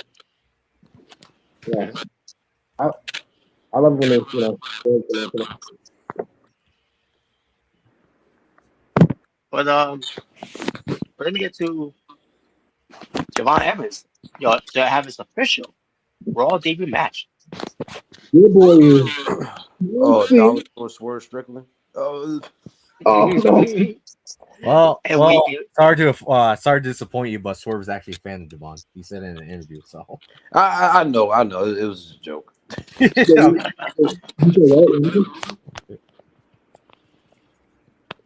Yep. What happened? What I should say is, we're talking about Dollar Store Ricochet now. Oh no. I think it's definitely one of them says, Javon Evans actually got here. Yeah. Hey, Ricochet has hair. He has a beard. Yeah, he has a beard, so that's all. Why you bald? Where's the charisma? Yeah, where's Chris? You see it every Wednesday night, Robert. Yeah, that's his charisma. You see it every Wednesday night because you know that's your boy. You know you're a fan. The best. Oh yeah. AEW I'm a national fan. champion. I'm sure I'm a fan of quickly flipping all over the places and no wrestling moves at all because he doesn't know none. I think it's great. But I digress. And by the way, when when it comes to the first lineage of the AEW National Championship, he's so far one of the worst. You're a hater. But yeah. You know what? He's so bad. We need to give him the world title. Oh god. Oh yeah, that'll be a wrestling company at this point. Well, I mean, it's not like a wrestling company's done it before. You know what? He's so bad. Let's give him the world title now. Like, really? Like what? Evil. You know what? Oh. You know, guys, he's so bad. Let's give him the world title. Like, are you kidding me? Or Jinder Mahal. Remember that? Oh, I think that's the most famous one. You know, guys. I agree. He is so bad. Let's give him the world title. Yep. Based on what he did. I think it's great. all right. But Javon Evans, if you was watching the show live at the time, you're probably wondering, wait, what's he doing here? Oh, yeah, didn't know? He signed to Raw. The problem is they didn't air it. I think it's great. They aired it on in the UK. They just didn't air on in the US. They didn't air to you guys. Yeah. They had time to have the Usos yeet, but they couldn't find time to have Javon Evans sign the contract. Well, people like Kingdom because And I'm gonna get to more of what they had time to do on the show as well. We'll get to this one segment. But Javon Evans was up against Bravo. Mm-hmm. Is that Tyler Bate? And it was good. And then yes, obviously it was Tyler Bate. And he was doing Tyler Bate's move. I don't remember which one's which. Tyler Bate's I don't know. good outfit. Okay. But Yeah, I think I would just rather just have it be Tyler Bate as himself versus Javon Evans. Yeah. Yeah. But obviously Javon Evans won, and he overcame the Americanos, especially when he overcame them by escaping from them, bouncing around and all that, and and got away. And he got out of the way. Meanwhile, the Americanos, because they didn't catch him, like, oh shit, we didn't get him. He's right there. Go after him. I hate when they do this shit every time. Like, what is it like a force field around the ring? No, because I know if I chase him, he's gonna run again. So what's the point? He's too fast. Everyone there has security out there. They'll stop them, or at least the agents. No, there's none there to stop them to go after Javon Evans. Robbie, he'll still get away, so it doesn't matter. One of those wrestling tropes I always hate when they do this shit. Yeah, I thought was the WrestleMania sign. Well, that too, but or sometimes when it comes to building up for All In, the All In sign. Oh god. Well, hey, get ready because once someone wants Royal Rumble, they're gonna put the time. Well, yeah, AEW hasn't Rumble, Saudi Arabia. Are much. you guys happy? Yeah. Oh yeah, sure. I mean, Undertaker did say it, you know, Get ready, get ready to see the women's, when they're got about to go out of space.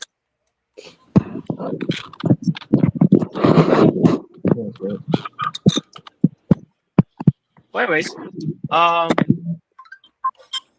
so CM Punk came out, the world champion. That apparently people consider that Punk buried groundbreaker. Yeah, he buried him. Yep. I find it funny, the wonderful want to talk about coming out his beat. Talk about being, that's coming out his beat. Shinsuke Nakamura, but you have the same energy that talk about Punk being a groundbreaker. Well, I don't like groundbreaker so far. You might be too much red news. But CM Punk, that's why he's going to be on the road to WrestleMania. He doesn't know if he's going to be champion going to WrestleMania. Actually, I don't know if he's going to be champion going to WrestleMania either. I don't know what they're going to be doing for this right there, because it's very unpredictable to know what they're doing or what they want for this year's WrestleMania to be. Yeah. Which is fine. Yeah, I don't mind that. I don't want to know. I don't want to know everything about yours. Let's have Cody and Brock Lesnar main event WrestleMania. Oh god. Oh. Yeah, let's not do that. But all of a sudden, Finn Balor comes out. And actually bring this up too, by the way. Finn Balor, the reason why he came out is because he said to do something about it, because after Liv Morgan and Raquel, not Raquel, Roxanne Perez, was going to talk about Finn Balor about what they did, and he didn't even bother to know about what they did, because he was basically playing video games. I think it's great. Oh my god! Oh, he's almost playing video games because there's no Jimmy Dunner. He's all on the show. What's Finn Balor in his mom's basement? Oh wow! there's no Carlino because obviously he's gone.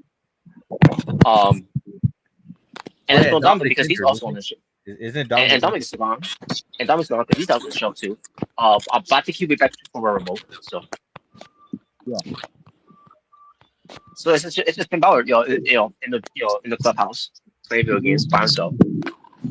Because because fuck Finn Balor, huh? Right? Yes. Well, that's how your voice feels about him, apparently.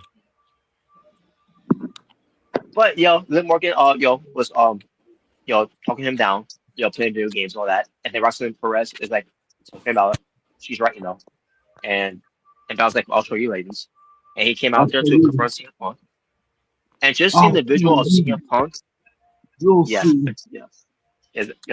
see Rich, by the way.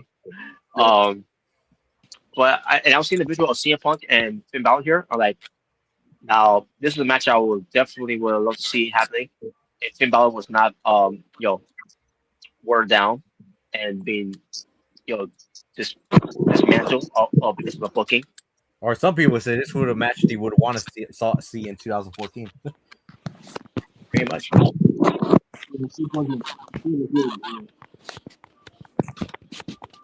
Oh yeah. So obviously they got a lot more older. CM Punk is not exactly used to anymore. Not that he was already something in the ring to begin with, but he was still trouble. Finn Balor, on the other hand, can still go, obviously. Yeah. And this is gonna be something to look forward to. It's basically CM Punk versus Young Bucks' best friends. Finn Balor. You're one of the best friends. Makes me wonder, how does Finn Balor feel about that whole thing with CM Punk and Young Bucks? Yeah, at that time. Makes me wonder. But they're gonna have a match though next Monday. It's gonna be the main event of the show. In Ireland, by the way. That's gonna be his home turf. Oh no. So Finn Balor's gonna lose in his hometown. Wow. It's basically about to be Finn Balor on that night. Finn Balor. That's got a nice right. ring to Finn Balor. Finn Balor. And I'll be honest, you guys, even if he left WWE and went to AEW, you guys think anything would really even change? To be honest. Yes. Other than him being part of the elite. Well, Well, yeah, as long as you keep him away from Don Callis when he debuts. I think he could go to AEW and bury Daniel Garcia. Yeah. Well, I mean, that'd be great. Okay, I agree with that. I can say I'm talking about are you expecting a world title run like right off the bat? No. That's what I'm referring to. I mean, he deserves one more than take a shitter. So yeah. Oh come on. If anything, will probably get You know, I'd rather have Finn Balor be the international champion in Oblada. So yeah, definitely, yeah. Or the national champion over triple bitch. Oh, over Rick Taylor. You know, Finn Balor would have won AEW. He's going to the no, you know what? You know, when Finn Balor debuts in AEW, he's just going to join the Doghouse family. There you go. I was like, well, because you know what Tony's weird obsession is with the Don Callis family. Like, why don't y'all make like the new NWO where almost everybody that comes goes that fast? Oh, just wait. The Rascals, they're gone from TNA. They might join the Don Callis family. Oh no. I mean, you got Josh Alexander. You're not putting any ideas in Tony's head. No. No. Yeah, I got another former TNA Oh man.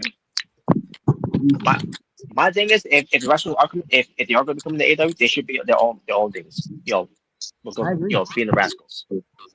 I agree. We're gonna have them join the frat house. Oh god. No. Not the fucking frat house. They're gonna join the Dark Order. Is that so funny? What's left with them? My God. Yeah, they're gonna be called the Rascals Order. There you go. That's what you The Rascals Order. The Rascals World Order. Oh man. RWO. Hey, I mean, if it's still good.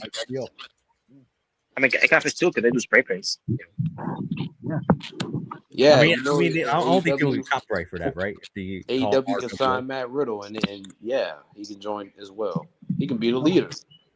Well, a friend doesn't want Matt Riddle. Well, that's too damn bad. Sit there. If they bring Matt Riddle, you just have him join the Don Callis family. I mean, Yeah, you know what? Anyone who debuts now, I'm just going to predict they're just going to join the Don Callis family. That's what I'm saying. Yes, so. Yeah. Right about you seeing you know what? Here's the thing: if you're a tall white guy that's really buff with a beard, yeah, you're already going to join the Don Callis family right off the bat. There you go.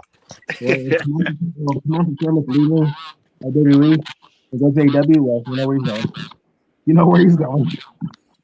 Yep. Yeah, how can you make someone like Brian Cage with Jake something, Josh Alexander, Trent Beretta? Like how do you make all those guys into just generic goons or generic henchmen for Don Callis? Like how's that possible? Oh, because Omega, we gotta make more room for we gotta save the main event pushes for Kyle Fleshlight and Take a Shitter and fucking come on and Pockets. Well, I agree with Take a Shit, but Kyle Fletcher, come on, don't. Come on. Yeah, Robert got mad. He's like, "Oh, come on, don't do Take a Shit." Well, I can care less for Take a Shit. I never care. But they get you. I'm pretty sure someone wants to take a shit on. Well, we gotta save the good booking for Orange Cassidy Pockets. Oh Jesus Christ! Yeah, Pockets. Hologram when he comes back. Yeah. We gotta save the good booking for the Queef Bordos, aka Frank. Fuck him. Yeah, I agree. Fuck him too. Mascot Dorito. Let's not forget about him. He might, Frank Lloyd, he might sue you for the name slander. So. But yeah. Well, you know what, guys? Yeah, I think Hologram's better than Jake Summon. Now that's a get out. Yeah, I won't go that far. But the main number contest match, for these women is a 3-way tag team match. It was working to the Judgment Day, Liv Morgan and Raquel Perez. It was took up Warriors. and it was Bailey and Lara Korea. Rosa Perez was being bullied in this match because when she had Kyrie saying to agree with team of her, and then when double team on whoever it was, I think it was Lara maybe. Rosa Perez immediately attacked Kyrie Sane because I think Kyrie Sane made this something wrong. When they do something, to do a double team move, and she got Kyrie bullied her for that, and she decided to do something about it. So again, where's the justice? Rosa Perez she's got to do all the work for some justice, of her game bully. It just keeps continuing. But anyways, the match I thought was good. Either way, the problem with this match was, and I got to bring this up, but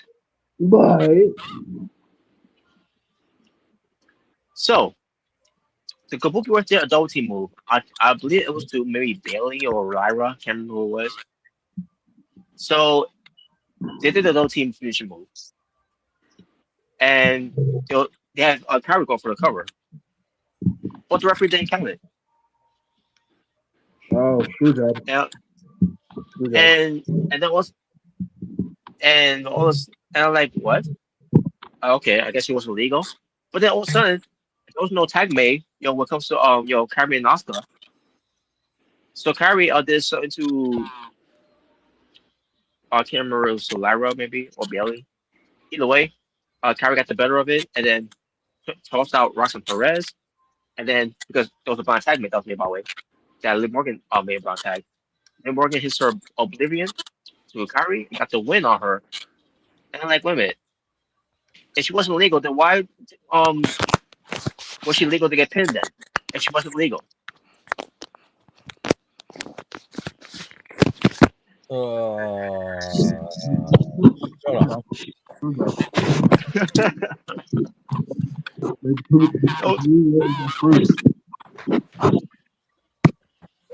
But nevertheless, either way, I figured this guy was gonna win either way because they're gonna be they want to face the tag champions, Liv Morgan and Roxanne Perez.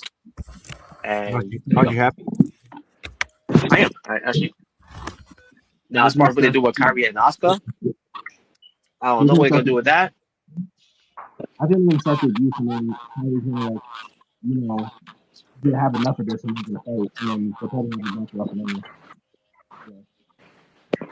That's my opinion. The thing is, your Asuka has been very tolerant of it when it comes to this because they're not ready to buzz any story of it. They're not ready to go anywhere with this. But, Robert didn't became champion, so that's why they kind of took a break on it because they were succeeding. But now that they're not, they'll probably bring it back. Like, this is your fault. You no longer champion. You start slapping her. Probably, yeah. Yeah, so they'll probably get a promotion. So, yes, I agree. I guess I guess we have to be patient with it, because they don't want to overrate it too much, I guess. Whatever. Also remember, Triple H is cooking. He's cooking. Yeah, I guess he's playing the long game. And then, so you gotta wait. So now we get to the segment that they had time to do on the show, which is Michael Cole interviewing Big Mommy Cool for Rodriguez. Big Mommy Cool. And she forced a big section during this promo that she was doing to Michael Cole and her know each other for a long time.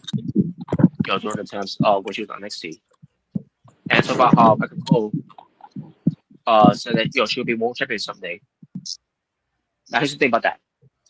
The same Michael Cole who also said that Joseph Connors was going to be something in WWE, during the whole NXT UK thing. And so much for that.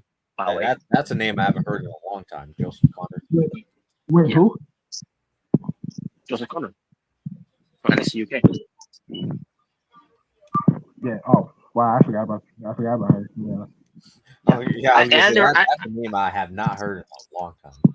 Yeah, it's been a while. And and I didn't know I really didn't know what the big deal was with this guy, I'm watching him like, uh, he's he's not bad, but like he doesn't really I don't really get him.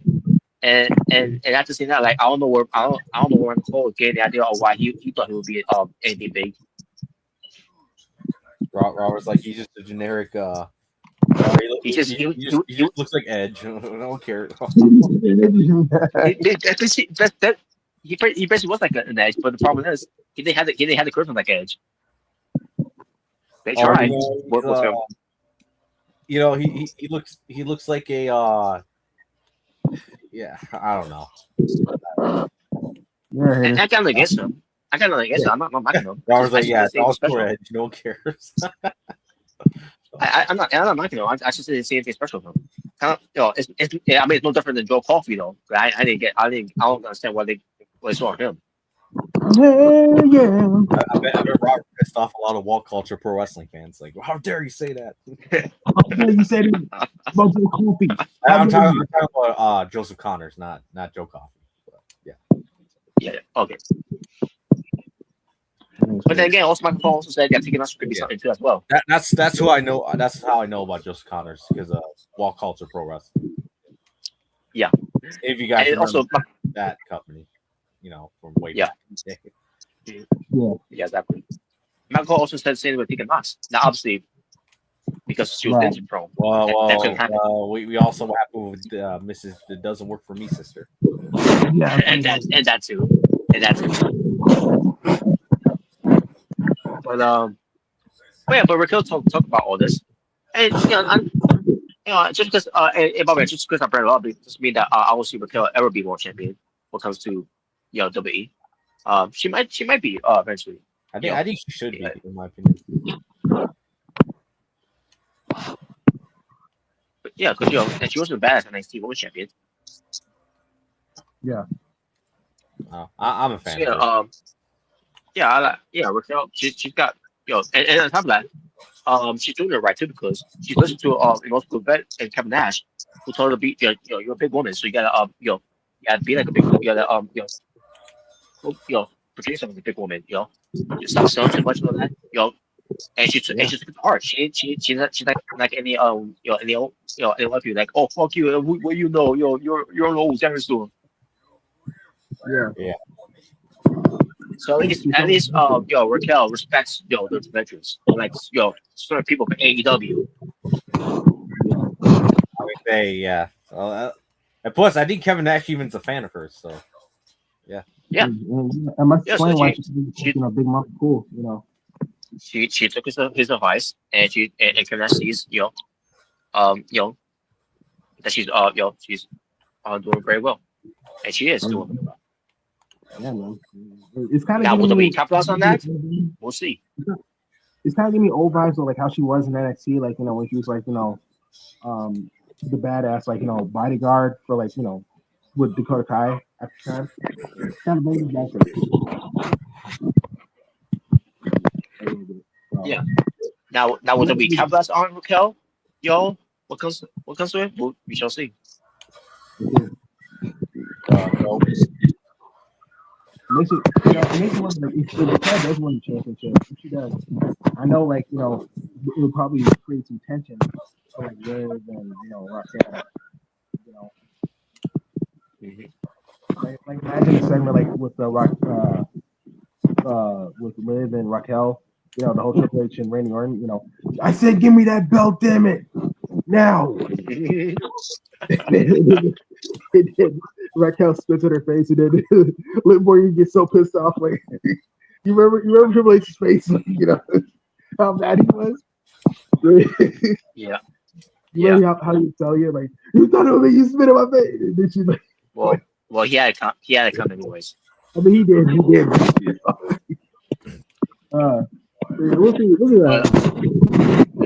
Mr. Terrorizing the entire roster. and what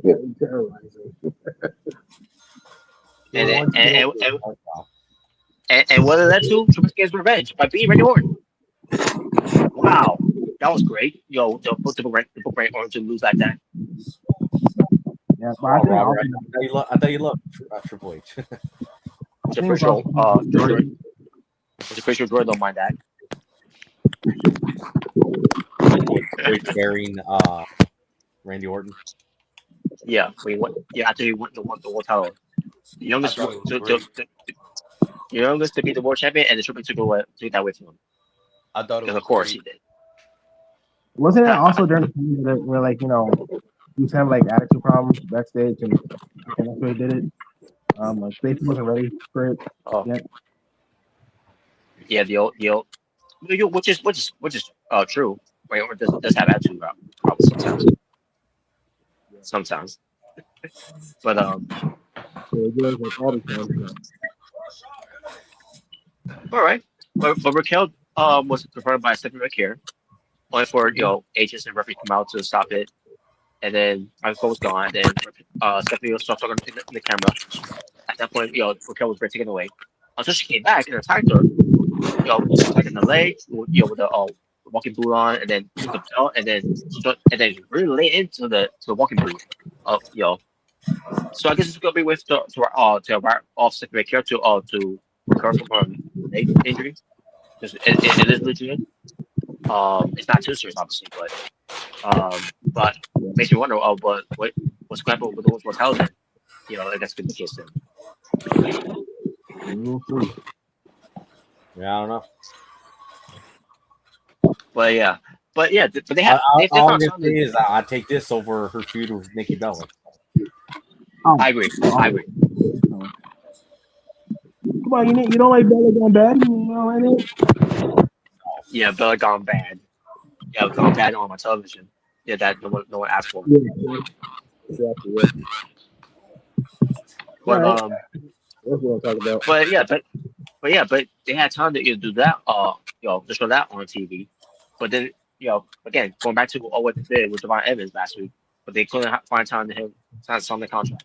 Say it's official, it's official. He's part of the Raw roster. Yep. Well, come on, Rob. We had Adam Pearce yelling at Braun Breaker. Well, I didn't we're going to get there now because come on, guys. So aren't you happy? Adam Pearce finally grew a pair of balls. Aren't you guys happy? he always did, obviously. I mean, he always did. Now, but he's really glad that he went from I think about it to actually No, we all know who's Tony Khan. He said I feared for my life. Oh God. Exactly. I guess he showed more so towards Braun Breaker because he finally had enough of his shit. Which again, I'll get to it. So Penta and Dragon Lee versus Austin Theory and Bronson Reed. The match was fine. I can already talk much about the match. I want to talk about what happened after the match because it was Braun Breaker who also the Dude, that's the thing he did to freaking Carlito. I was there, by the way, on that Raw when he did that to Carlito. I was there live. Oh yeah. Because it was in Minneapolis. That's why I was there. Dude, he is so fast, man. It's scary how fast he is. Well, we'll see who wins in the sprinting contest, him or Devon Evans. Yeah, exactly. But Braun Breaker, basically took out Dragon Lee with a spear, and then got in the ring. The same thing with Penta, and then he's gonna do more damage to Dragon Lee on the outside. See how he was positioned. He's gonna do the whole thing where he's going around the ring, Balsa, and then Pierce comes out. Yeah. And also you see how and I love how they did the angle of the camera too. By the way, with Russell, with Braun Breaker and Pierce, having word discussions out, arguing whatever, and then there you see from the background, in the ring that is Bronson Reed, stand up of Tsunami. Yep, and then Pierce saw what happened. And then he was too, the boss is like, you don't tell me what to do, And then I think that's when he steered Dragon Lee and Dragon Lee down there. Like, and even way Barry said that they thought that on Pierce's table, And then freaking Adam Pearce, he turned Braun Breaker around He's like, yo, I got enough of this shit. I had enough of this. You know, Mhm. and then Bobber's face. And then Bobber like grabs him. He grabs him. He grabs his his jacket, suit jacket. And then, and obviously, Heyman and the Vision kind of like, break it up because after they don't want fired, you know. So they break it up, and it's like, ooh, I like this, or I like this, and then we go back, backstage. And Abby's like, I'm not done talking to you. Look at me while I'm talking to you. We won't listen to you. It's clear you're not learning anything. So I'm gonna give you some time to think about it. I already got the reference. Make you think about it. No, you, you know what you should have done? When he said that, you're like, you're going to timeout. Wait, what? You are suspended indefinitely. And the Jawbreaker is a more mad. No, I think it would have funny. Ryan Pierce said, "Go face the wall. You're in timeout." What? And after he's out, Paul Heyman's like, he made a big mistake, and Adam Pearce is like, you damn right made a big mistake. It's all because of you. It's like, no, I'll talk about you because you touched him first. I was like, well, I mean, he does kind of have a point. I mean, he did put his hands on the face. I'm wondering off of that. So, are they going to do an angle where Braun Breaker's going to attack Adam Pearce by spearing him or something? Yeah, it makes me wonder. I mean, he's that much of a last class, so he's going to probably like the top. And then we'll have Braun to re-tsunami him. Give him the tsunami. They probably will do it. Maybe. Yeah, they probably will. Nah, they need to do something more, like put him through a table or something. Yeah, Robert, or not Robert, Jordan. You know what? That's a great idea. We'll bring out Slim Jim tables. No. Or they'll probably just have Logan Paul the flashback with him up in that table. Probably. Yeah, you know what's a good idea was have Logan Paul have some fun too. He would help him beat him up.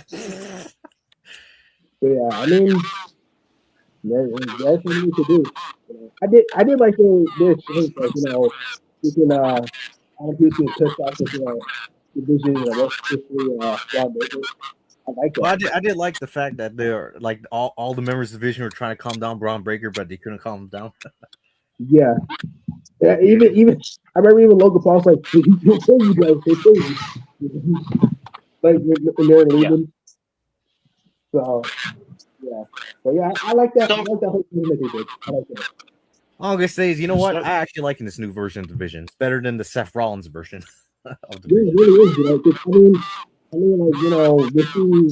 I don't think we've seen Braun Breaker. It kind of feels like Braun Breaker's the leader, or like Paul Heyman's the leader. One of the two. Yeah. Either way, the Division sucks. Wow. Why does it suck? Well, you mean to tell me the stable that has Austin Theory and Logan Paul is supposed to be good? Wow. Come on. Well, they haven't been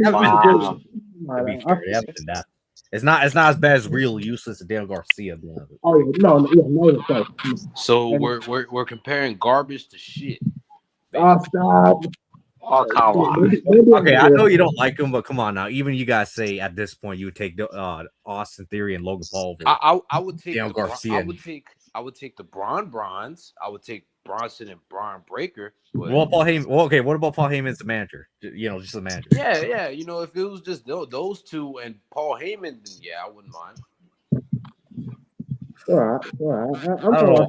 I don't know why. What's your hatred over Austin Theory is? He's fucking awful. Sucks. That's my hatred. He fucking sucks. You're only saying that because Vince pushed him and you don't like it. Wow. Well, I mean, Roman Reigns and John Cena buried him, so there's that. Your daddy's not here anymore. Wait, you say your daddy what? Wait, what? That's what Roman said. After Jerry, your daddy's not here anymore. Yeah. Okay, never mind. Oh yeah. I thought you said something about Jordan's daddy. I'm like, what? I almost forgot. The Rock buried him too. Well, I I remember Austin Theory, did the it doesn't matter. It doesn't matter what The Rock says. The only thing I remember from that promo is "Shut your bitch ass up."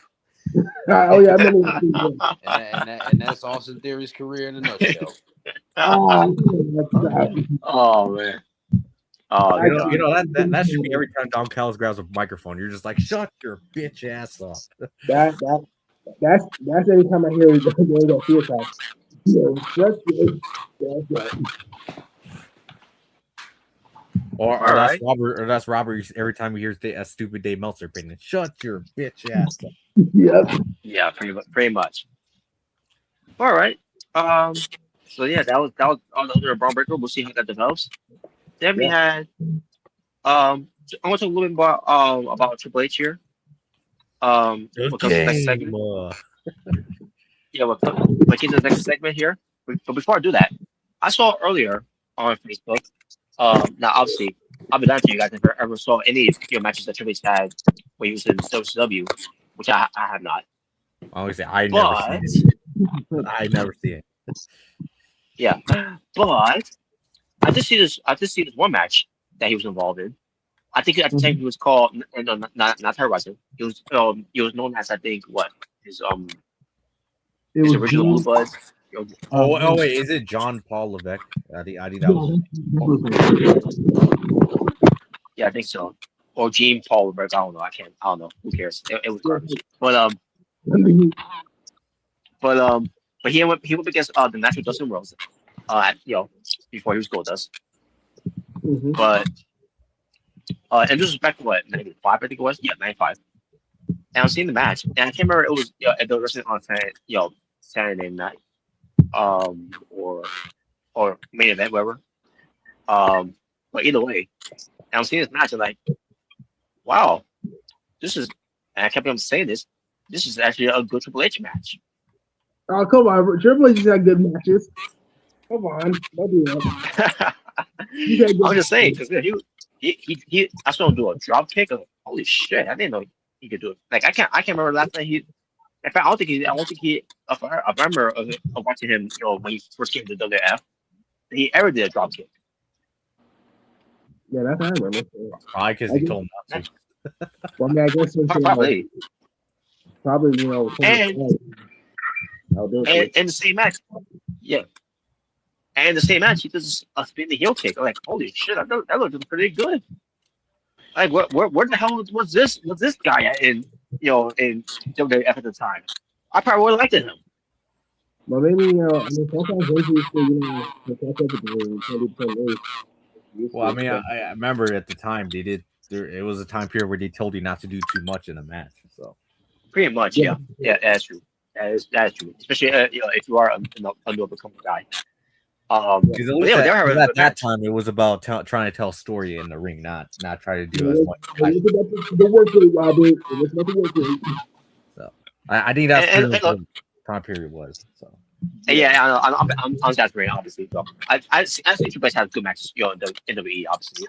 Not all of them were great, but there were some matches that I thought he was good, even though he was being carried. But this match, I thought these in some WWE, they both carried pretty well in this match. And you know what the best part of this match was? He lost. It's that he lost. I knew it.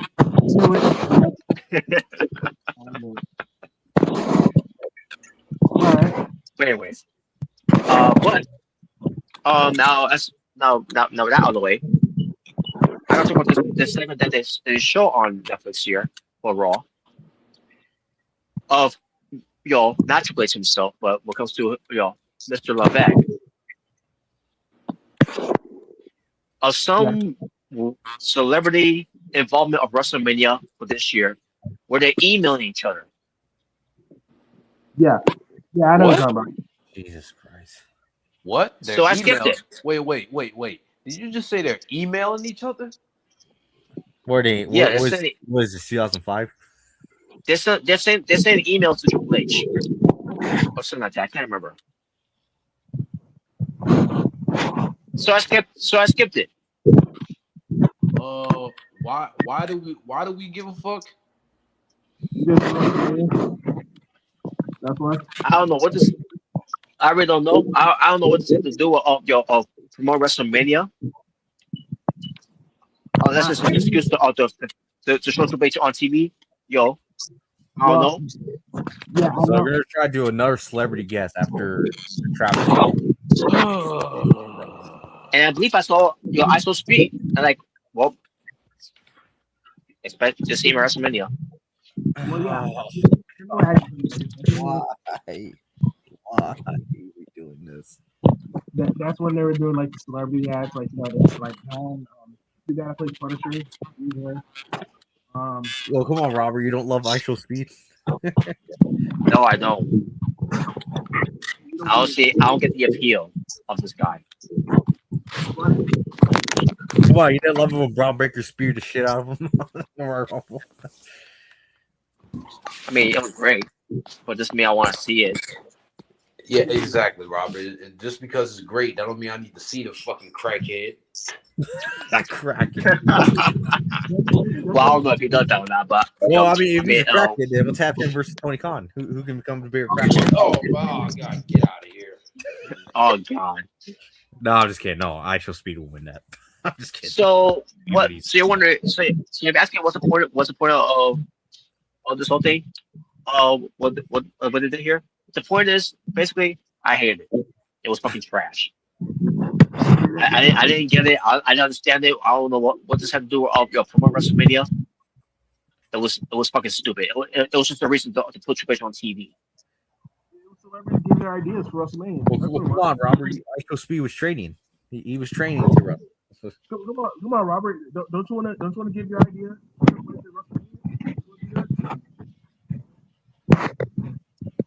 You know what, Robert? Let's have I Show Speed join the division and him, Logan Hawkins, on the tag team champion.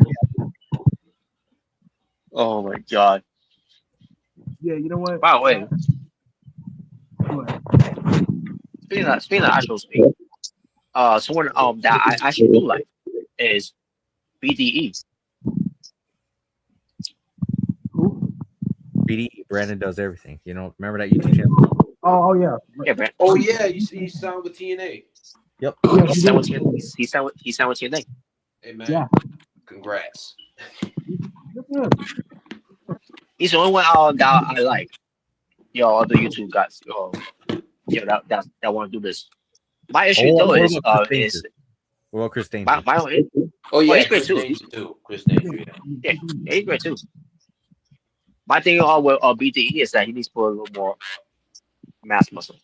Not saying he's got to be not saying he's got to be on the drugs, with this that, but steroids. Yes, you are. Wow. Yeah. You know what? He doesn't need steroids. He needs steroids. That's what he needs. Steroids.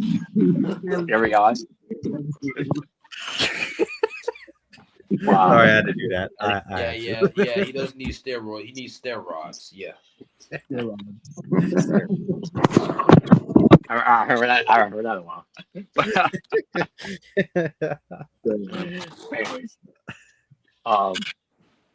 Anyways, but yeah, so the main event was Gunther versus AJ Styles, the first time ever, and they really treated it like it was the main event here because they had Alicia Taylor, really putting it on deep in that, and like, okay, let's get to announcing because I just want to watch the match. I got the shirt.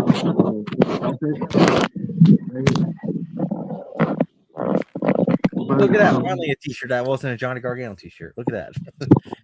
Yeah. So what's that? Who actually chose mine?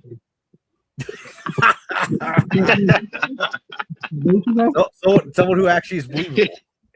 Wow. And Johnny Gargano could never lace up his fucking boots. I want to see that. I think it's great. Good. Yeah. But yeah, this is a really good match here. Gunther versus AJ Styles. I mean, but no, not against Alicia Taylor. I just think this whole they all promote this match to a biggest main event ever on Raw was way over the top there. So like that's why I skipped the ring now. I just want to watch the match. This is the Well, I mean, it wasn't like it was John Cena and Hulk Hogan at Big Madness. Yeah, exactly. Yeah. But they had a good match. Yeah, they're a really good match. Obviously the ending where I remember. Well, before I remember AJ cut a promo saying, I'm gonna make Gunther tap. That was the whole story. So he wanted to make him tap out like he did, like Gunther did to John Cena. And he had him in half pressure, and I remember he did tap out. I remember he tapped out on AJ's I forgot where, but he tapped out, but the ref didn't see it, and after AJ let go, and he told the ref that he tapped out. He told him he tapped out, and I remember AJ's like, "Oh my God, he tapped out!" Like he jumped it. Yeah, it's like he tapped out. And referee got distracted. I didn't see it. Yeah, I didn't see it, so it's not official. But then, Gunther hit the low blow on him, and I think that's what he did the sleeper hold onto AJ. And I think AJ passed out. And Gunther got the win. So he cheated. This kind of reminds me of the Brock Lesnar versus Undertaker match, where Undertaker did tap out, but the ref didn't see it. He didn't see it. And I think even Undertaker hit him with a low blow in the match too. And then he got the win. Go to beat AJ out, with a stack of power bomb at the it was pinfall. Yeah. But yeah, either way, Gunther got the win. He got the win. But yeah, either way. And so obviously this ain't over. This is now between them. So nope, it's not. So there's one how those going to go? We shall see. Yeah, there's one over in San Pro Rumble. We'll see. But either way, the main event was a good main event. We'll came to these two, and what when it comes to Gunther, versus AJ Styles. We're gonna have these guys have a match for this week. Before AJ Styles goes to, when TNA is gonna be moving away from AXS TV to AMC. Yep. I saw the ad. I saw the commercial from I saw the announcement from TNA in the YouTube channel where he's gonna make an appearance. So yeah, I can't wait to see what he does there. Hell yeah. Match. We gotta have retired. I don't know. Like an old rivalry. I still remember when freaking Frankie Kazarian used to AJ Styles. You remember that? And he did a really good impression of AJ Styles. I still remember that. But yeah. Yeah, we won AJ, but I'm right here.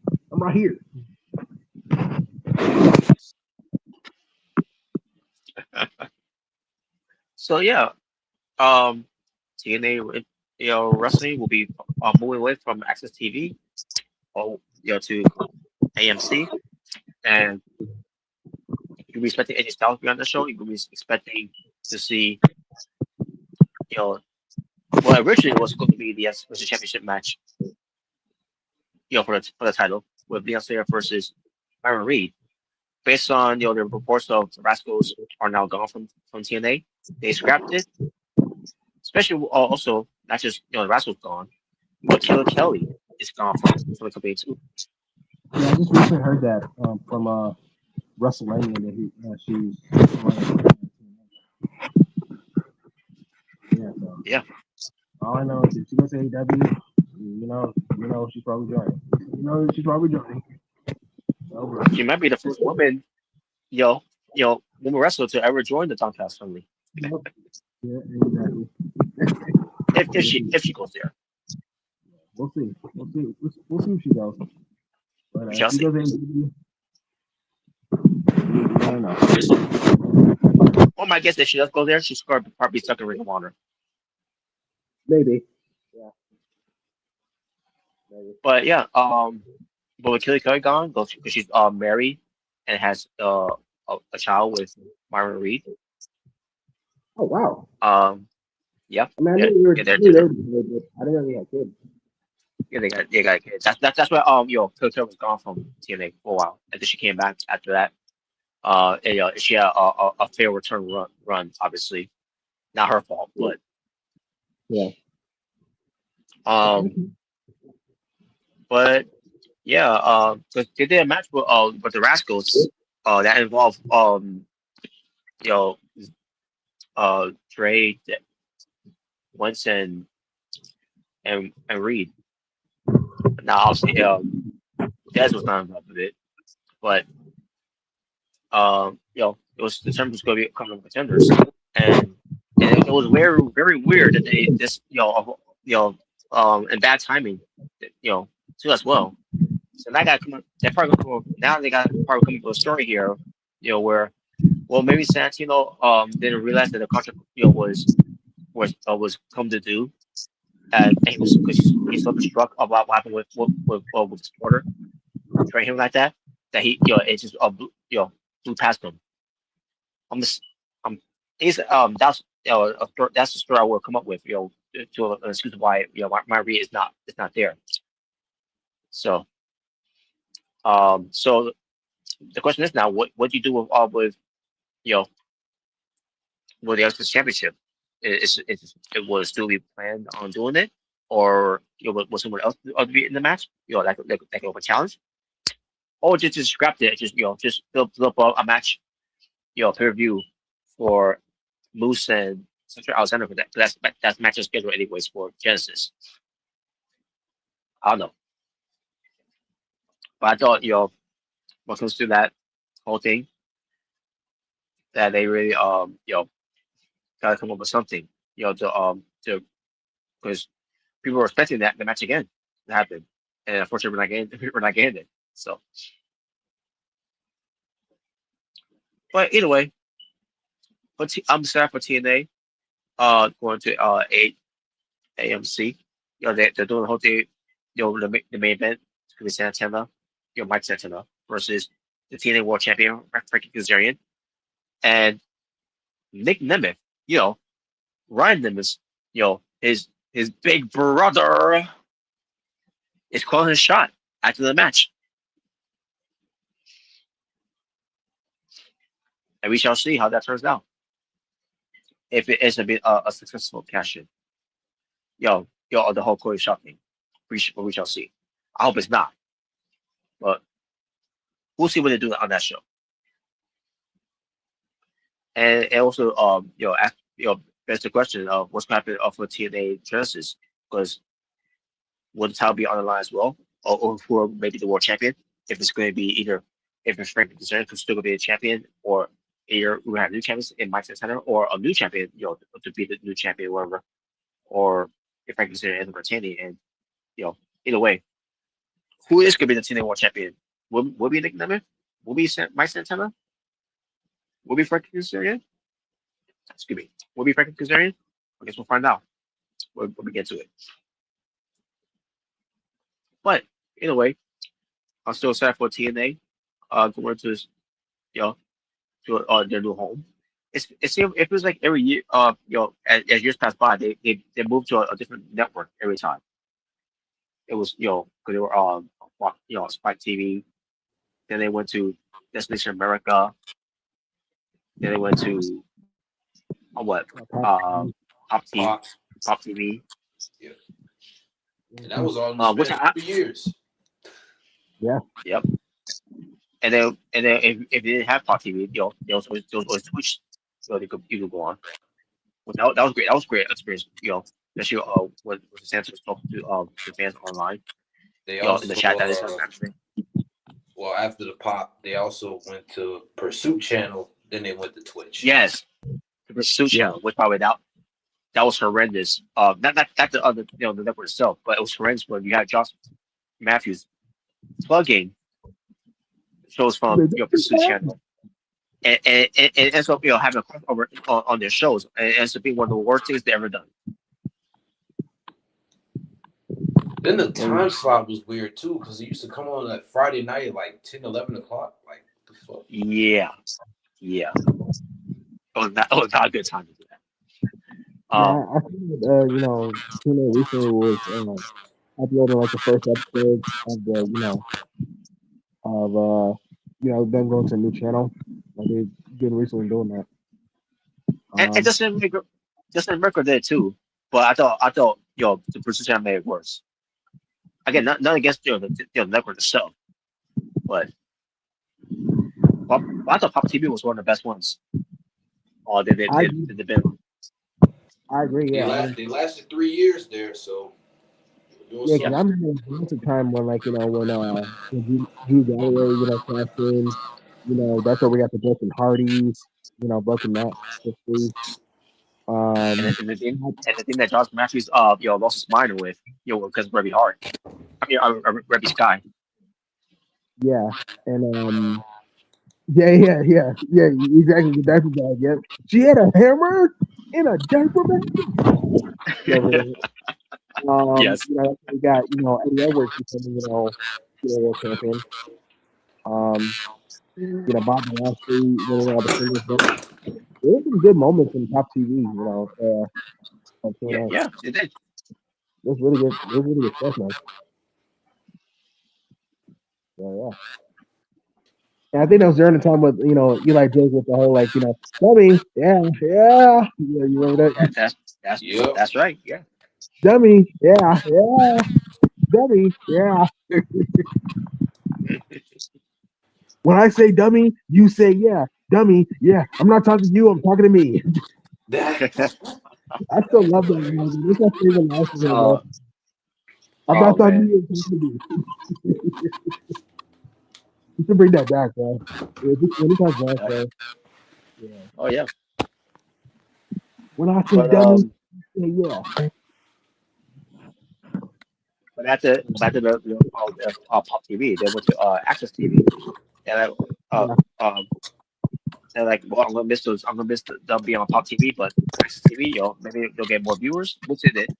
But then again, not everyone have access to your portent there. What comes to AXS TV, but but now when it comes to AMC, let's see how it looks now when it comes to the viewership now. Because you're gonna get more audience watching on that network than you have any other ones. Now, the best thing they could reach, is what they did years ago with Spike TV, but that's reaching too much. But we'll see. Especially when they get the name, the brand, back of the TNA, and now what they have got on this deal, if they didn't go back to the name TNA, or they could, or maybe WWE had a little hand of it because on the partnership, or maybe or what they're doing, or maybe because the Hardys involved too as well, because of the name recognition, and it's still over to this day. Who knows? But at least they're getting a chance, man, to show what they can do on there. Yeah. So yeah. It's gonna be something.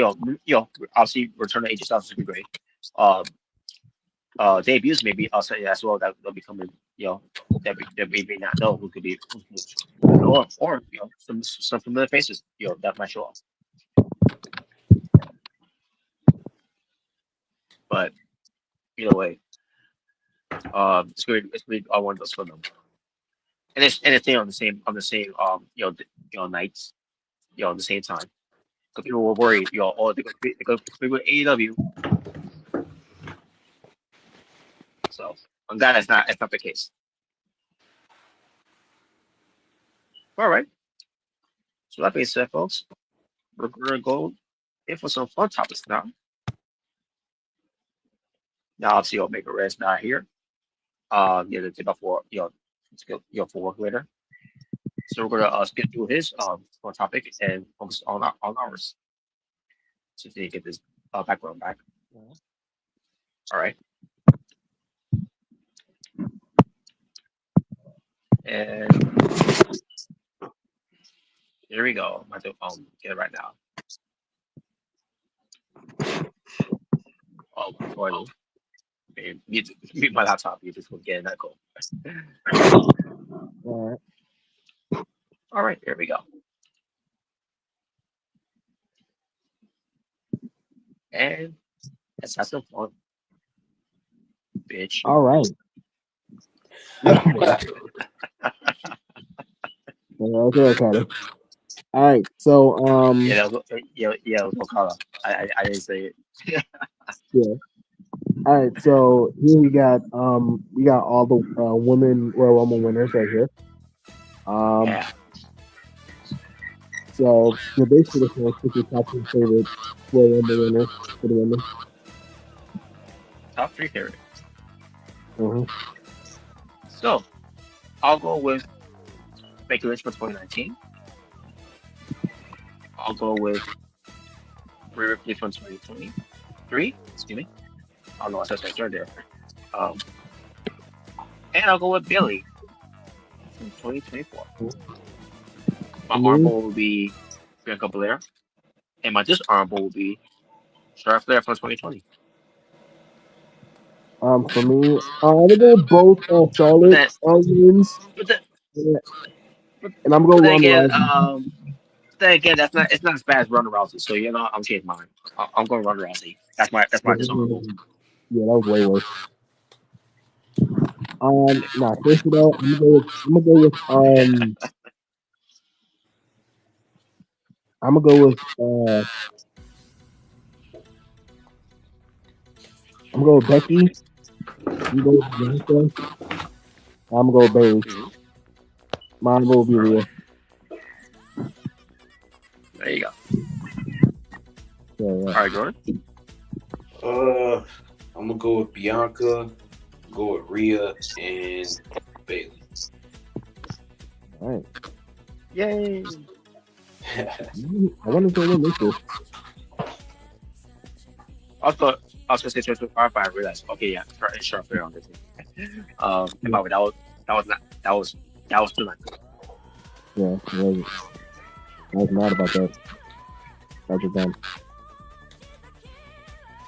All right. So here we got every cruiserweight championship from the new era.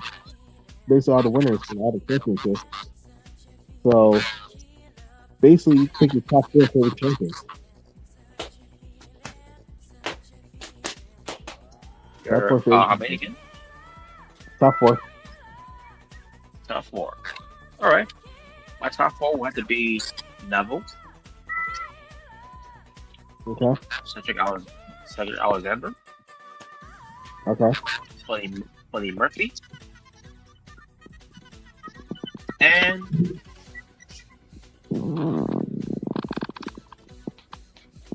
I'll go with Rich Swann.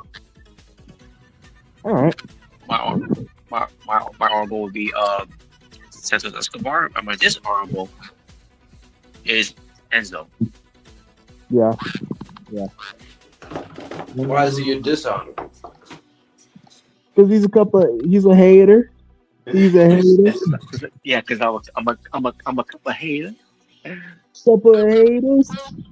I don't hate Enzo. I just didn't see him as a cruiserweight. And I get why they did it too, because he pulls the ratings. Because obviously he's a race draw. Yeah. But doesn't mean he's a great champion. So Yeah. For me, I go with Neville, Cedric Alexander, Buddy Murphy, and I'll go Santos Escobar. My album will be Roger Strong,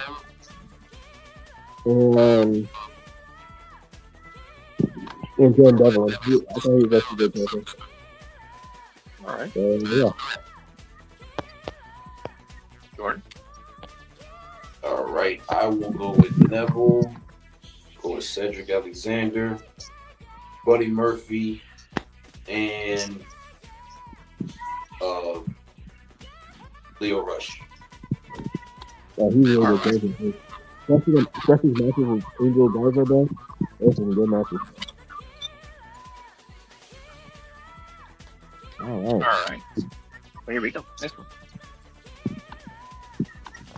All right. Now that we're in 2026, now it's gonna be 10 years for that's 2016. So basically, like in this picture right here, what's the top three things from 2016 that you remember the most? Well, I'll say one thing: it wasn't fidget spinners because that was definitely 2017. Yeah, that's one. Yeah, that's one 2017.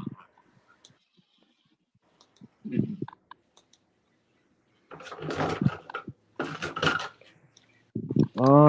you go. I would, I'd go with YouTube. I'll go with Cartoon Network, and I'll go with Captain America: Civil War. Especially the hype with Spider-Man being there. Yeah. So yeah. All right. For me, I'll go for YouTube, Instagram, and Vine. I miss Vine, man. Vine was funny. All right, Jordan. I'll go with YouTube, Vine, and I guess Instagram. I still remember that picture of the school doing the dad. I don't want to think that PJ Perkins who did dad in his entrance. Remember that? Yeah, back when I still popular. Yeah. All right. All right, here we got childhood heroes of the 2000 kids. One thing, we got these legends right here. So basically, you can basically pick these with the top 4 childhood heroes in WWE. Well, wrestling in general. In the pictures. The top 4. All right. I'll go with Edge. Undertaker.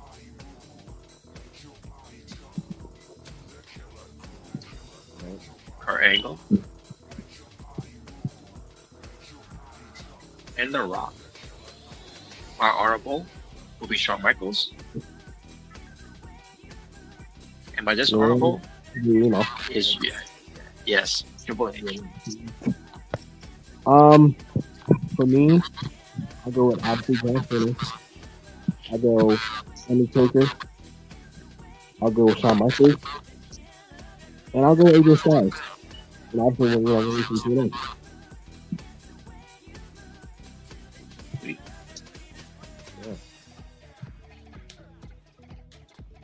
Yeah. All right. I'll go with Edge. I'll go with Batista. I'll go with AJ Styles and Kurt Angle. My honorable will be Shawn Michaels, Undertaker, and CM Punk. And my dishonorable will be Randy Orton. Yep. Hey, nothing you can say.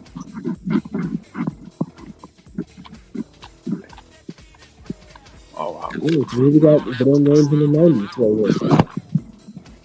So this one you can pick your top 3 favorites right here. Top 3 favorite names in this picture right here. All right. I'll go with Golden Gun. 007. I mean Golden Eye. Well, I'm gonna say Golden Guns. I mean, they had Golden Guns in the game, but I mean Golden Eye. 007. I'll go with Bliss. Okay. And I'll go with Marvel Superheroes versus Street Fighter. All right. Hell yeah. My honorable will be Street Fighter New Generation 3, Uh, yeah. and also my most honorable will be Rampage. All right. There you go. Me, I'll go with Marvel Superheroes versus Street Fighter. I'll go with Tekken 2. And I'll go with Street Fighter 3 New Generation. Yeah. All right. Good. How many are we picking? 3. 2? Okay. I'll go 3. I'll go with 007 GoldenEye. I'll go with Marvel Superheroes versus Street Fighter. And I'll go with GTA 1. All right. All right.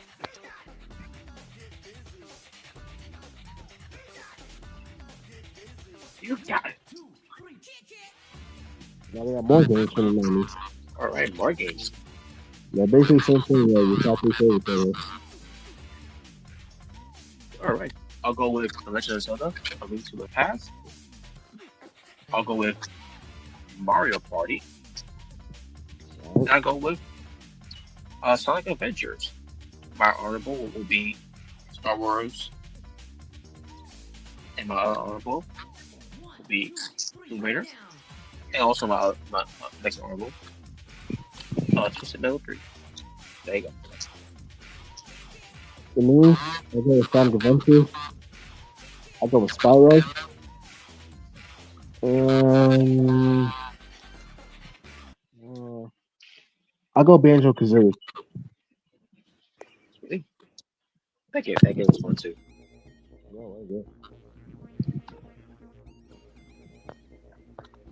All good. All right, I'll go with Twisted Metal 3. I'll go with A Bug's Life. And I'll go with Resident Evil 2. All right. Oh yeah, that game was fun too. Bugs Life.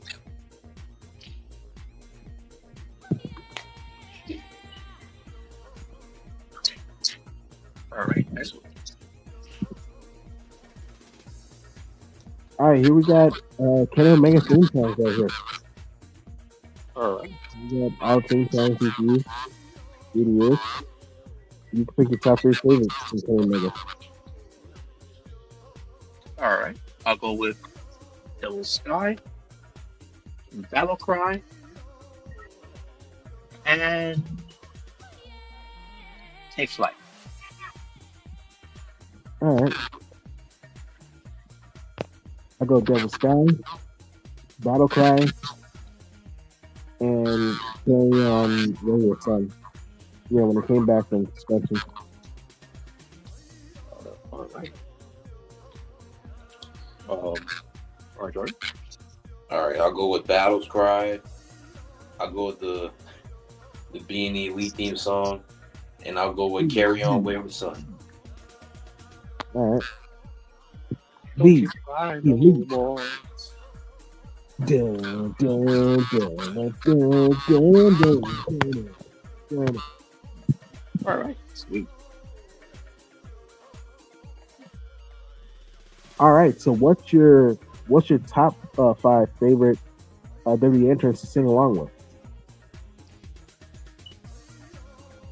Okay. I'll go with Bobby Roode, Glorious. I'll go with Shinsuke Nakamura. Okay. I'll go with Sami Zayn. All right. I'll go with Triple Williams. Okay. And I'll go with Cody Rhodes. All right. My honorable will be CM Punk, and my dishonorable will be Fandango. Oh, come on, bro. This album, really? All right, for me. I would prefer several. Well, right. For me, I'll go with Bobby Roode. I'll go with Sami Zayn. I'll go Trick Williams, Cody Rhodes, and the GOAT, the icon, the legend killer, Randy Orton. All right, Jalen, that not too much glaze now. Wow. My honorables would be Margo and Lucha Dragon. Lucha. Shot. All right, Jordan, you first. Yes, Jordan. I'll go with Sami Zayn. I will go with Fandango. All right. I'll go with Bobby Roode, Shinsuke Nakamura, and Trick Williams. All right. All right. Bring it down. Yeah, I remember the freaking going with the Crash. Remember that. Fun time. All right. Oh, we got Rhea Ripley. Yeah, this is one of Omega's here. So we'll go to the next turn then. Okay. Let me see, is this mine? Yes, it is. Ooh. So, Ooh. what are your 3 rooms you want to go in? What comes to these beautiful women here?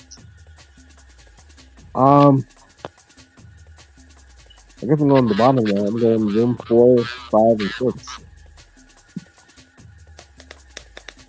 All right.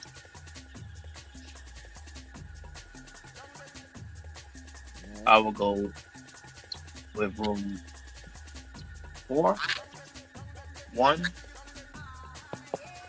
and 5.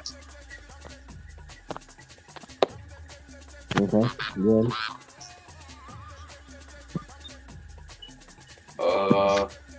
I plead the 5th.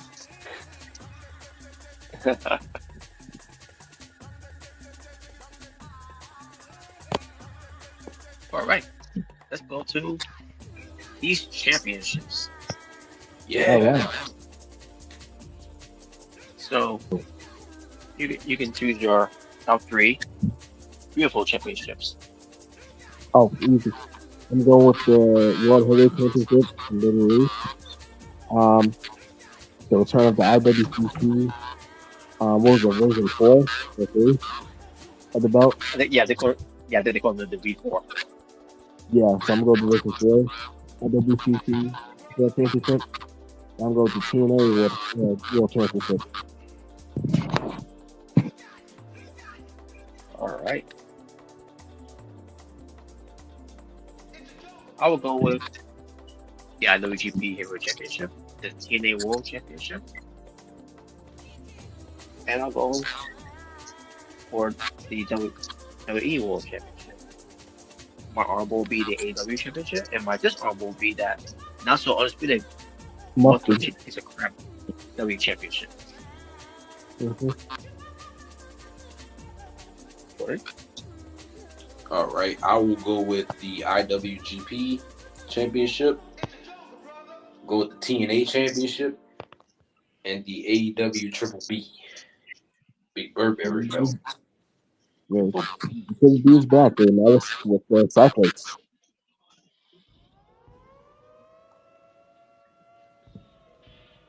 All right. All right, that's what. And we got here your Mount Rushmore of Swerve's rivals. Whose house? Swerve's house. Now, are we doing like all of like his career, like his whole career, or like just AEW? Well, if you could try to find one for WWE, then I guess he could. I know one feud he had. You know. But either way, because now I don't know if he's been doing the Who's House thing, during the Indies at the time.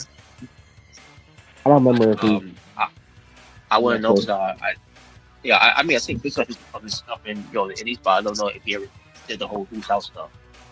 I think he did in NXT. I think he did in WWE on NXT. Yeah, obviously until he got to NXT, yeah. So.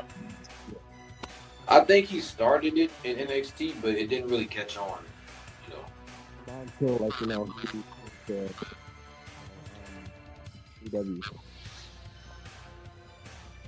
It would caught on if they would have used him on the main roster, but unfortunately they didn't. Yeah, at least like first match and Remember when he first came, to AEW,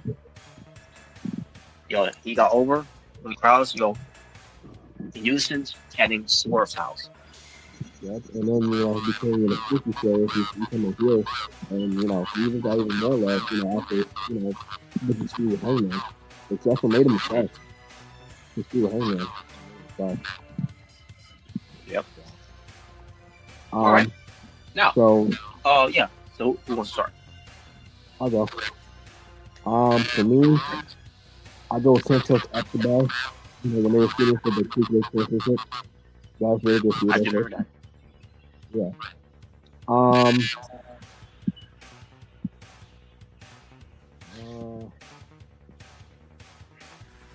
I guess I'll go with the time when he was shooting with him with Keith Lee, and that's where that goes. The beginning of 60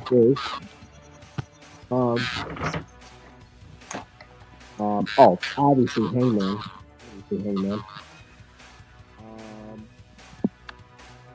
And one more. I guess I go with the whole post finisher. I guess I go with the whole post finisher. Because he was filming for a little bit. So yeah. Those are my Mount Rushmore with 4 rivals. All right. I'm gonna go with Booker T. I'm gonna go with Ricochet. Ricochet. Well, that was a decent feud. It was. It actually was. I liked it. Sucked. It wasn't bad. It was good. Not because of Swerve, obviously. Yeah. I mean, but it was actually one of the few good things Ricochet did in AEW. It was one of the entertaining things he did. So. Yeah. I mean, it got interesting when he was using the scissor, but then all of a sudden it got overdone and like I just came off my two grades. It's killing me. They should have kept him more vicious, to be honest. They should have kept him more like that. So, we'll see this. But of all seriousness, I'll go with Santos Escobar. I'll go with the Hangman.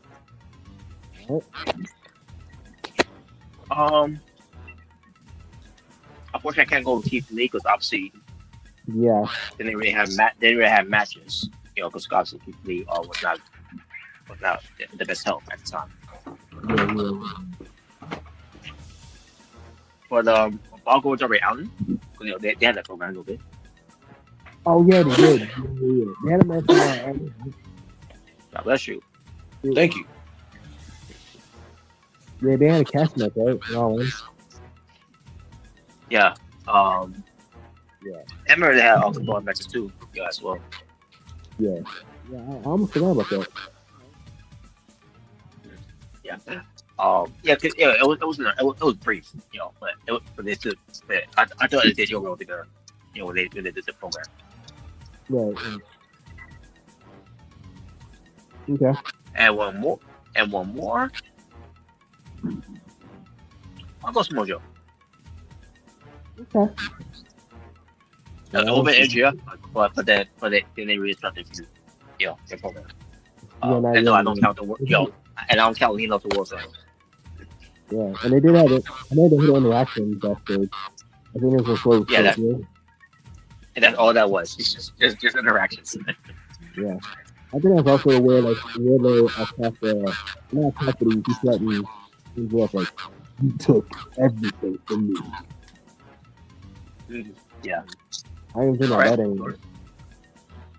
All right, I will go with Hangman, obviously. I'll go with Darby Allin, Samoa Joe, and I guess I'll say Will Ospreay. Okay. Oh, okay. All right. Sweet. Nice one. Here. Whose house? Swerve's house. Skirt. Swerve, swerve, swerve. But now it's all about the new music now. You saw. Oh, Wait. So we got here. These beautiful women said gold. So the 3 rooms you want to be in. 3. 3 again. 3 rooms. I go Sammy Vaquero.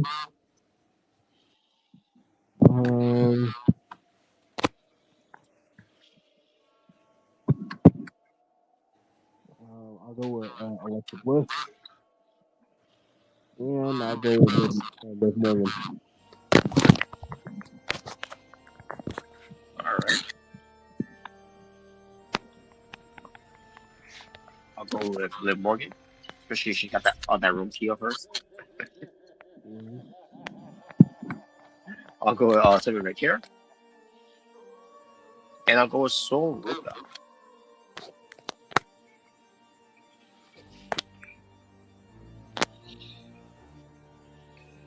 All right. Obviously Jordan prefers. I mean, I can choose which one looks the best in gold. You know. Okay. I'll go with Stephanie Vaquer. I'll go with Alexa Bliss because the gold actually complements her hair. And who's number 5? Saruka. Okay, yeah, I'll go with her. I'll go with Saruka. All right. And yes, I do definitely see Saruka. I mean, she looks good either way, but Sammy Vaquer looks great in gold hair. All right. All right. So this is about the TNT Championship. So, yeah, your top 5 that you thought was the best TNT champion in AEW. Okay, this is easy. I'm gonna go with Daniel Garcia. I'm gonna go with Jack Perry. I'm gonna go take him his first reign in World One. Yeah. Nah, seriously though. Yeah. Seriously though. I'll go with Cody Rhodes. I'll go with Brody Lee. Rest in peace. I'll go with Miro. He's Bellator champion. I'll go with Samoa Joe with his television. And one more. I'll go Christian Cage. So, yeah. All right. So, All right. So for me, I'll go with Cody Rhodes. I'll go with Brody Lee. I'll go with Miro. I'll go with Samoa Joe, especially when he was doing the whole television run. He also ran about here as a champion.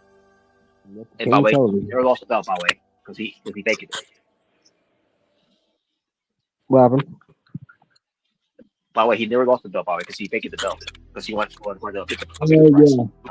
Yeah.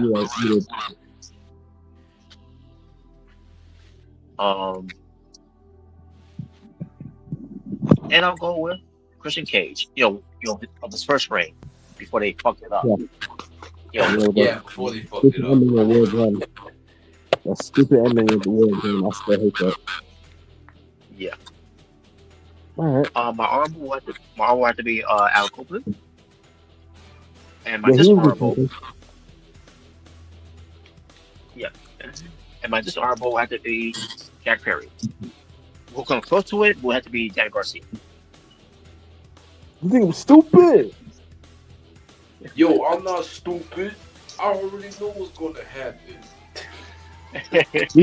Who hasn't beaten me? Unfortunately, Danny, we know too. We already knew that your TNT title reign was gonna suck.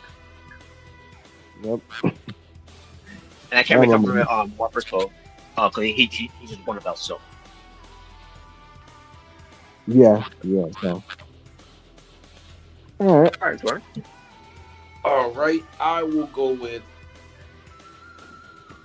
Cody Rhodes. All right. But yeah, Cody Rhodes, Brody Lee, Darby Allin, and Christian Cage. Honorable will be Samoa Joe.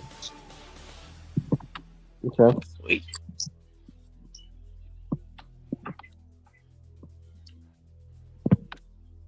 All right, guys.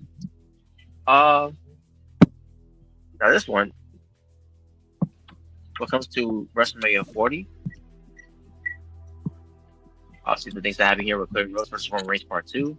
The Bloodline Civil War was developed, developed obviously when it came to the Usos. John Cena returns to get his payback. The Rock and Cena face off. It was a WrestleMania moment there. Yeah. Undertaker returning, was unexpected. Seth Rollins, being clear with the Shield, literally being the Shield on his heyday. Yeah. And the new era begins. What comes to hear about that? New era.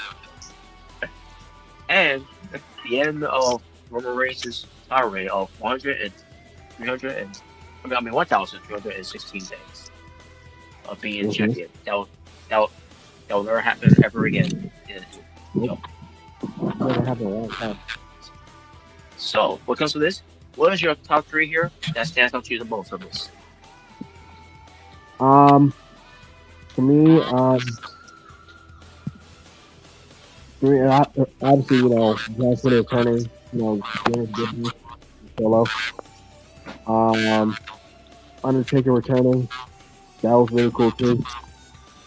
And I'll go with Seth Rollins as the Shield, literally being the Shield for Cody Rhodes.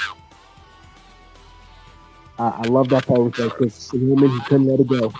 He couldn't let it go. And that's what cost him. Yep. All right. For me, it'll be Undertaker returning. It will be the match too as well, because I thought the match was good. The match was really good. Yeah. And Ray played that very well. Based on when they first had the match, he just wanted to win the match. Yeah. That way, Drew was going to continue doing his chase. So. This last WrestleMania 30 made the story even more creative. Make you want to even more. And it all could not happen if Rock didn't try to come in and steal it away from him. Yeah. But thank God, the fans revoked. Yeah, and they got the best data, man. That data was fantastic, bro. Fantastic. Yeah. And the last one that stands with me is, it's the fact that we're raised, for 1,316 days, as champion. Obviously, we came to the Universal Championship because not staying eliminated. Welcome to the WWE Championship, but yeah, again, so that will never happen ever again. When it comes to that, unless something else comes up big, that can be bigger than Reigns, years later, but that's my opinion on like it's there. You never know. We're not gonna see for a while. The only one I can probably see have a similar reign for that would probably be like with the Femi, like they push him to be like a real dominant champion. Yeah, I can see that. I can see that with him. So yeah. All right, George. All right, how many moments are we picking? Yeah, basically the three moments that stands out to you the most, in this whole thing.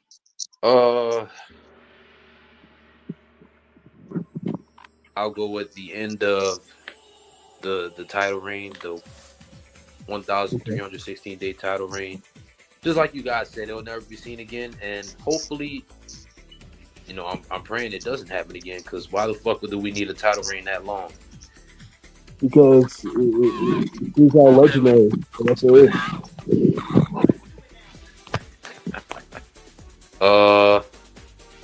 I'll go with Seth Rollins, showing up in his old shield gear to distract Roman Reigns and basically cost Roman the belt. Yeah, he came right go, bro. He came right go. And lastly, I guess I'll say the new era beginning, because after Roman being champ for so long, it just felt so weird not seeing him with the belt anymore. Yeah. All right. Finally, Rhodes. Rhodes became world champion at WrestleMania. Like every second moment, man. I will never forget that moment. I'll never forget being so happy when I saw Triple H win the championship, bro. Take me back. Take me back, man.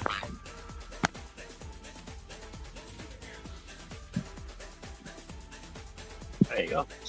And finally, and George's fun topic here. Ooh. Okay. So basically what it says, you can pick 2 from each row. Breakfast, Okay. lunch, and dinner. Hell yeah.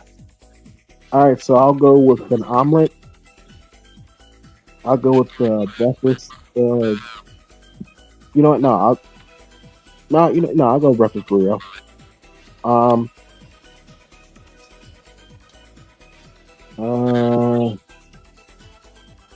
I'll go grilled cheese and a turkey melt. And I'll go the burger and chicken tenders. Tendies. Nuggies. All right. Oh yeah, tendies. Yep. All right. I'll go with Super Slam and breakfast. Oh yeah. But a breakfast burrito. I'll go with grilled cheese and a roast beef melt. Okay. And I'll go with a burger and chicken tenders. Excuse me. All right. All right, for me, I will go with Super Slam and a breakfast burrito. Burrito. I'll go with grilled cheese. Cheesy. Yep. Yep. And a roast beef melt. Yeah. And lastly, I will go with a burger. Don't forget to fuck the fries. And Fries.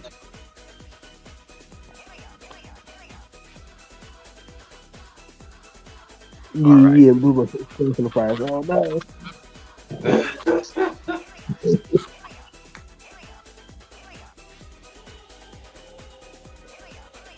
All right.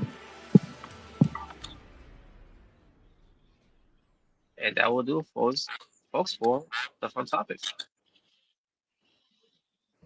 Now, unfortunately, we got Omega, but he wasn't here, so we'll see you for next time.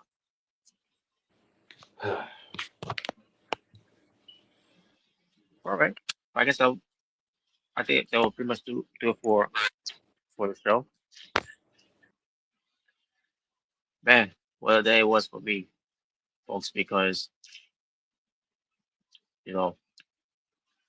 going to this morning grieving for the last time of my uncle.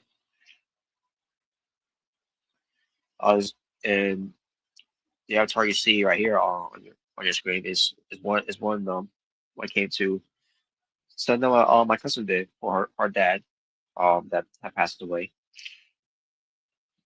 and I'll show you how it looks, but it's gonna be too small for you guys to see, and I'm trying to figure out what comes to the links of what we show here. It just looks the same when it comes to it, I guess. Let me see what else. Basically, seeing some options here to see if anything changes, if they could make things bigger or anything. I don't know. I'm just going up. I'm just going around here when it comes to it. No, no different. Yeah. Oh well. I don't know. It's weird. So folks, uh, for this picture there, it's basically an angel earning his wings to go, you know, to be with, with the Lord, and you know, that's why it is the whole thing of our Father who art in heaven. It's where all comes from. What comes to it. This is my uncle. Again, my image of my uncle. What we have to see. My uncle Frankie Gonzalez, no longer here in this world, but I know he's in a better place now. He's no longer suffering, no longer in pain, no longer in misery. So he's with his mom now, which is my grandmother, and made both rest in peace, and reunited, you know, as family should be. Um, so folks, I'm gonna end it from here. So, folks, it was a fun episode to do, you know, and I wanted to do something else here on, but obviously, due to some other circumstances, I couldn't do it. Um, well, I'll say for next time, when we do BTA. When is that next time we'll do BTA? I don't know yet. Um, and as far as what comes to watch alongs as well, folks, um, it's gonna have to be put on the back burner. What comes to movies, that is, and what also comes to Royal Rumble matches too. Big, which by the way, I want to to bring it up. But I'll do it next time though. When it comes to to someone that is the reason why we're not doing it. At this time, at this moment. Um, but it's not anything to knock him or anything. But again, I'll bring it up for next time when we do BTA when it comes to it. But for now, we're just gonna do watch along when it comes to Raw. Um, whatever do watch along for AW Dynamite. Well, I'm not doing it this week. Because this week we're gonna try to do once again the Asylum show with Mrricanjay21 on his channel. Hopefully we could on on that night, which is later on tonight, by the way. Or what I guess we could watch Dynamite, backstage, whatever. So until we get everyone to join in, or wherever people that shows up, what comes to the panel, we could do the stream.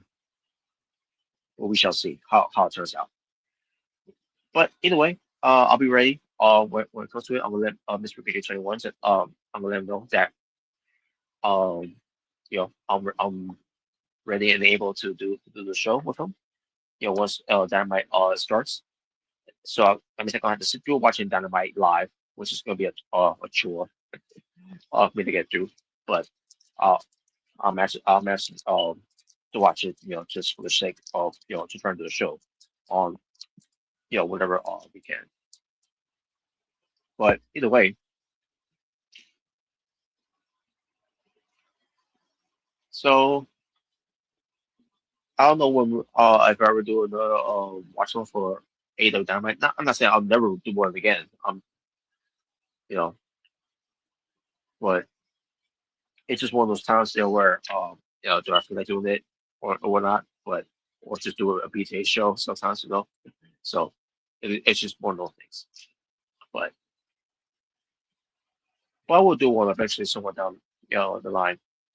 Whether I fit the schedule for it, when it comes to it. Yeah, that's something something comes up too sometimes in a way where I gotta do something and then and then I will be able to watch the show live. So it's just one of those things. So, but either way, but But the reason why I didn't do all the, I guess I could have done the watch along for Raw on Monday, but since I was preparing to to get ready for the for the funeral for my uncle, which is why I didn't do those three because it started it didn't start till 4, but it was already number chapter in there, so I basically ended up showing up there at 5, at the funeral, and also may hold on to this by the way. But yeah, basically because it's to 4 o'clock to 8 o'clock, what goes to the funeral service, from that time. So and really not really much happened there, other than just talking about my uncle in a way, and then we talk about some other things, you know. So I could have done it, if I wanted to, but I chose not to. Yeah, so I could have just watched it, the show either way. Even if I didn't do a watch along, stream, I still could have watched it if I wanted to, but I didn't do it. Because again, I was just getting ready for to go to the funeral. So, but hey, I still managed to catch the show either way. Like I think later on, I did. Yeah, I did. Yeah, actually I did. After I came back from the funeral, but still, um, it was a time for to grieve and all.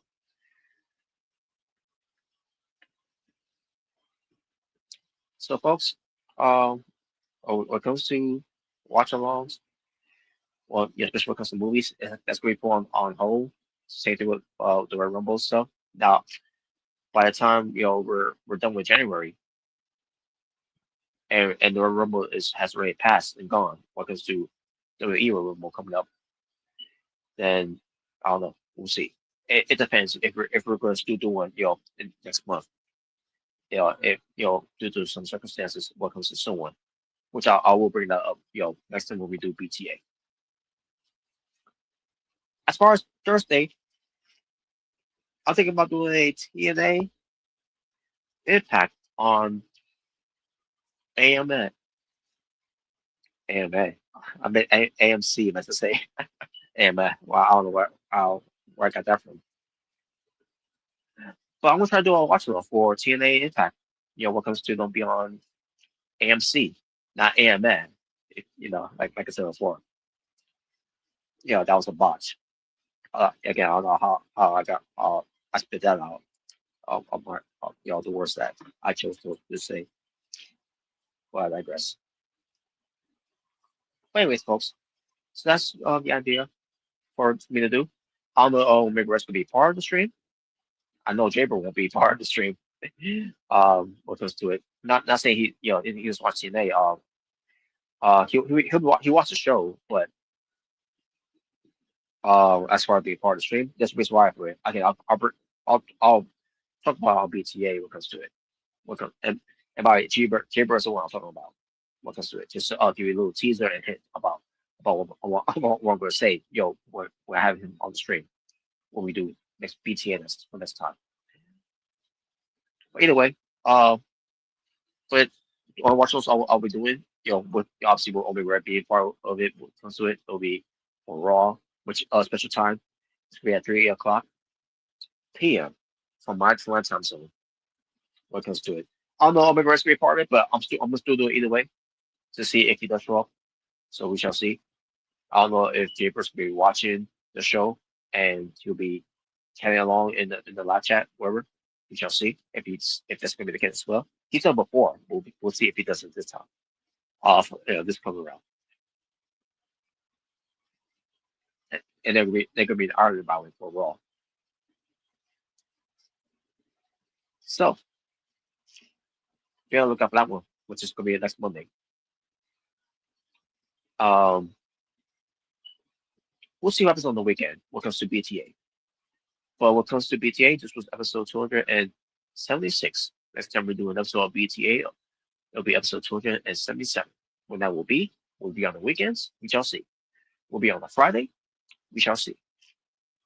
It depends. But again, I'm probably gonna do this on a Friday. If I'm able to do it. And I know I'm not talking about watching SmackDown. I'm talking about because of family, family stuff. So that's part of the big reason why I'm probably not gonna be doing a stream at all, on a Friday. So hopefully the weekend we could, unless something else comes up, which we shall see. I can't guarantee it. I can't promise it. So just be on the lookout for that.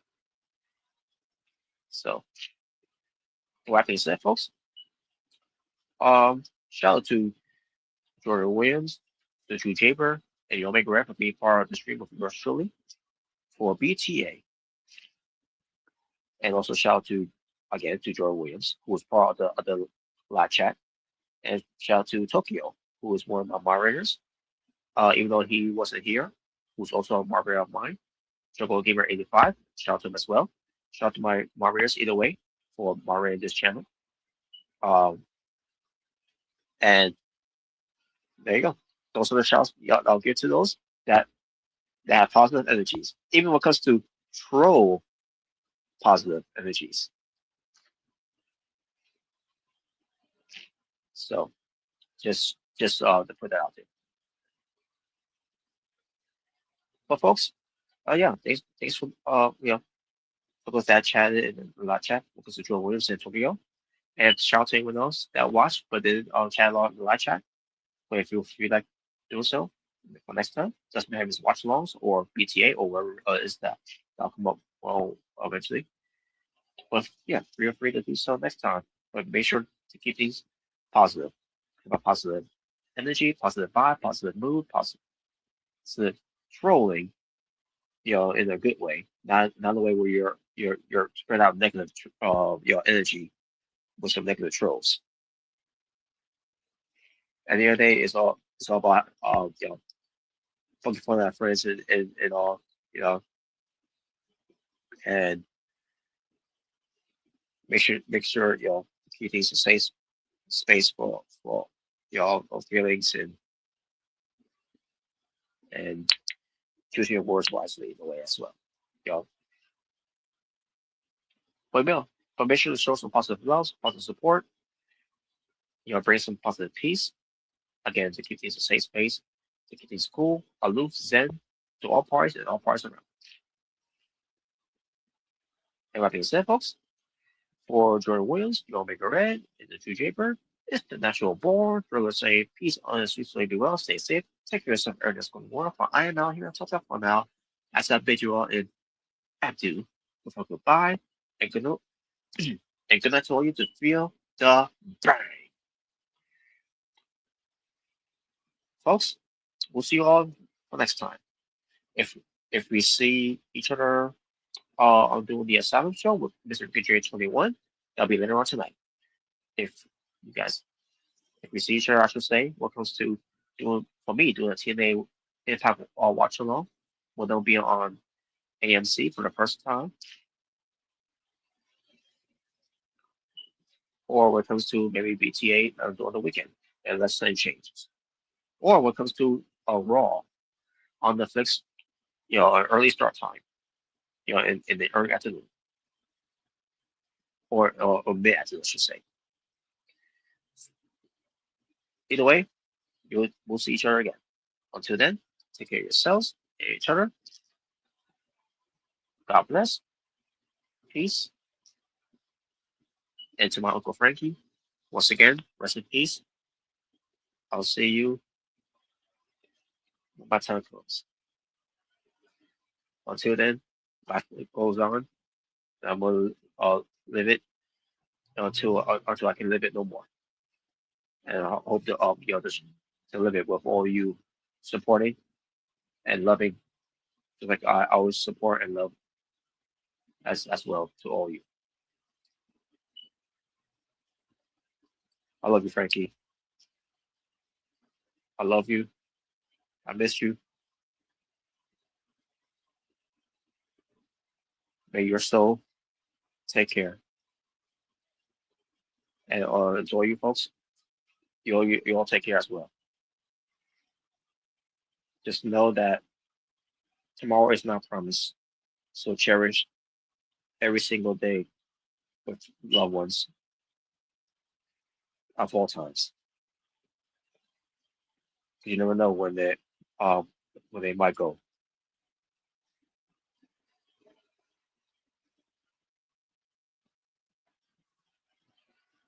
Okay, so take care, everyone.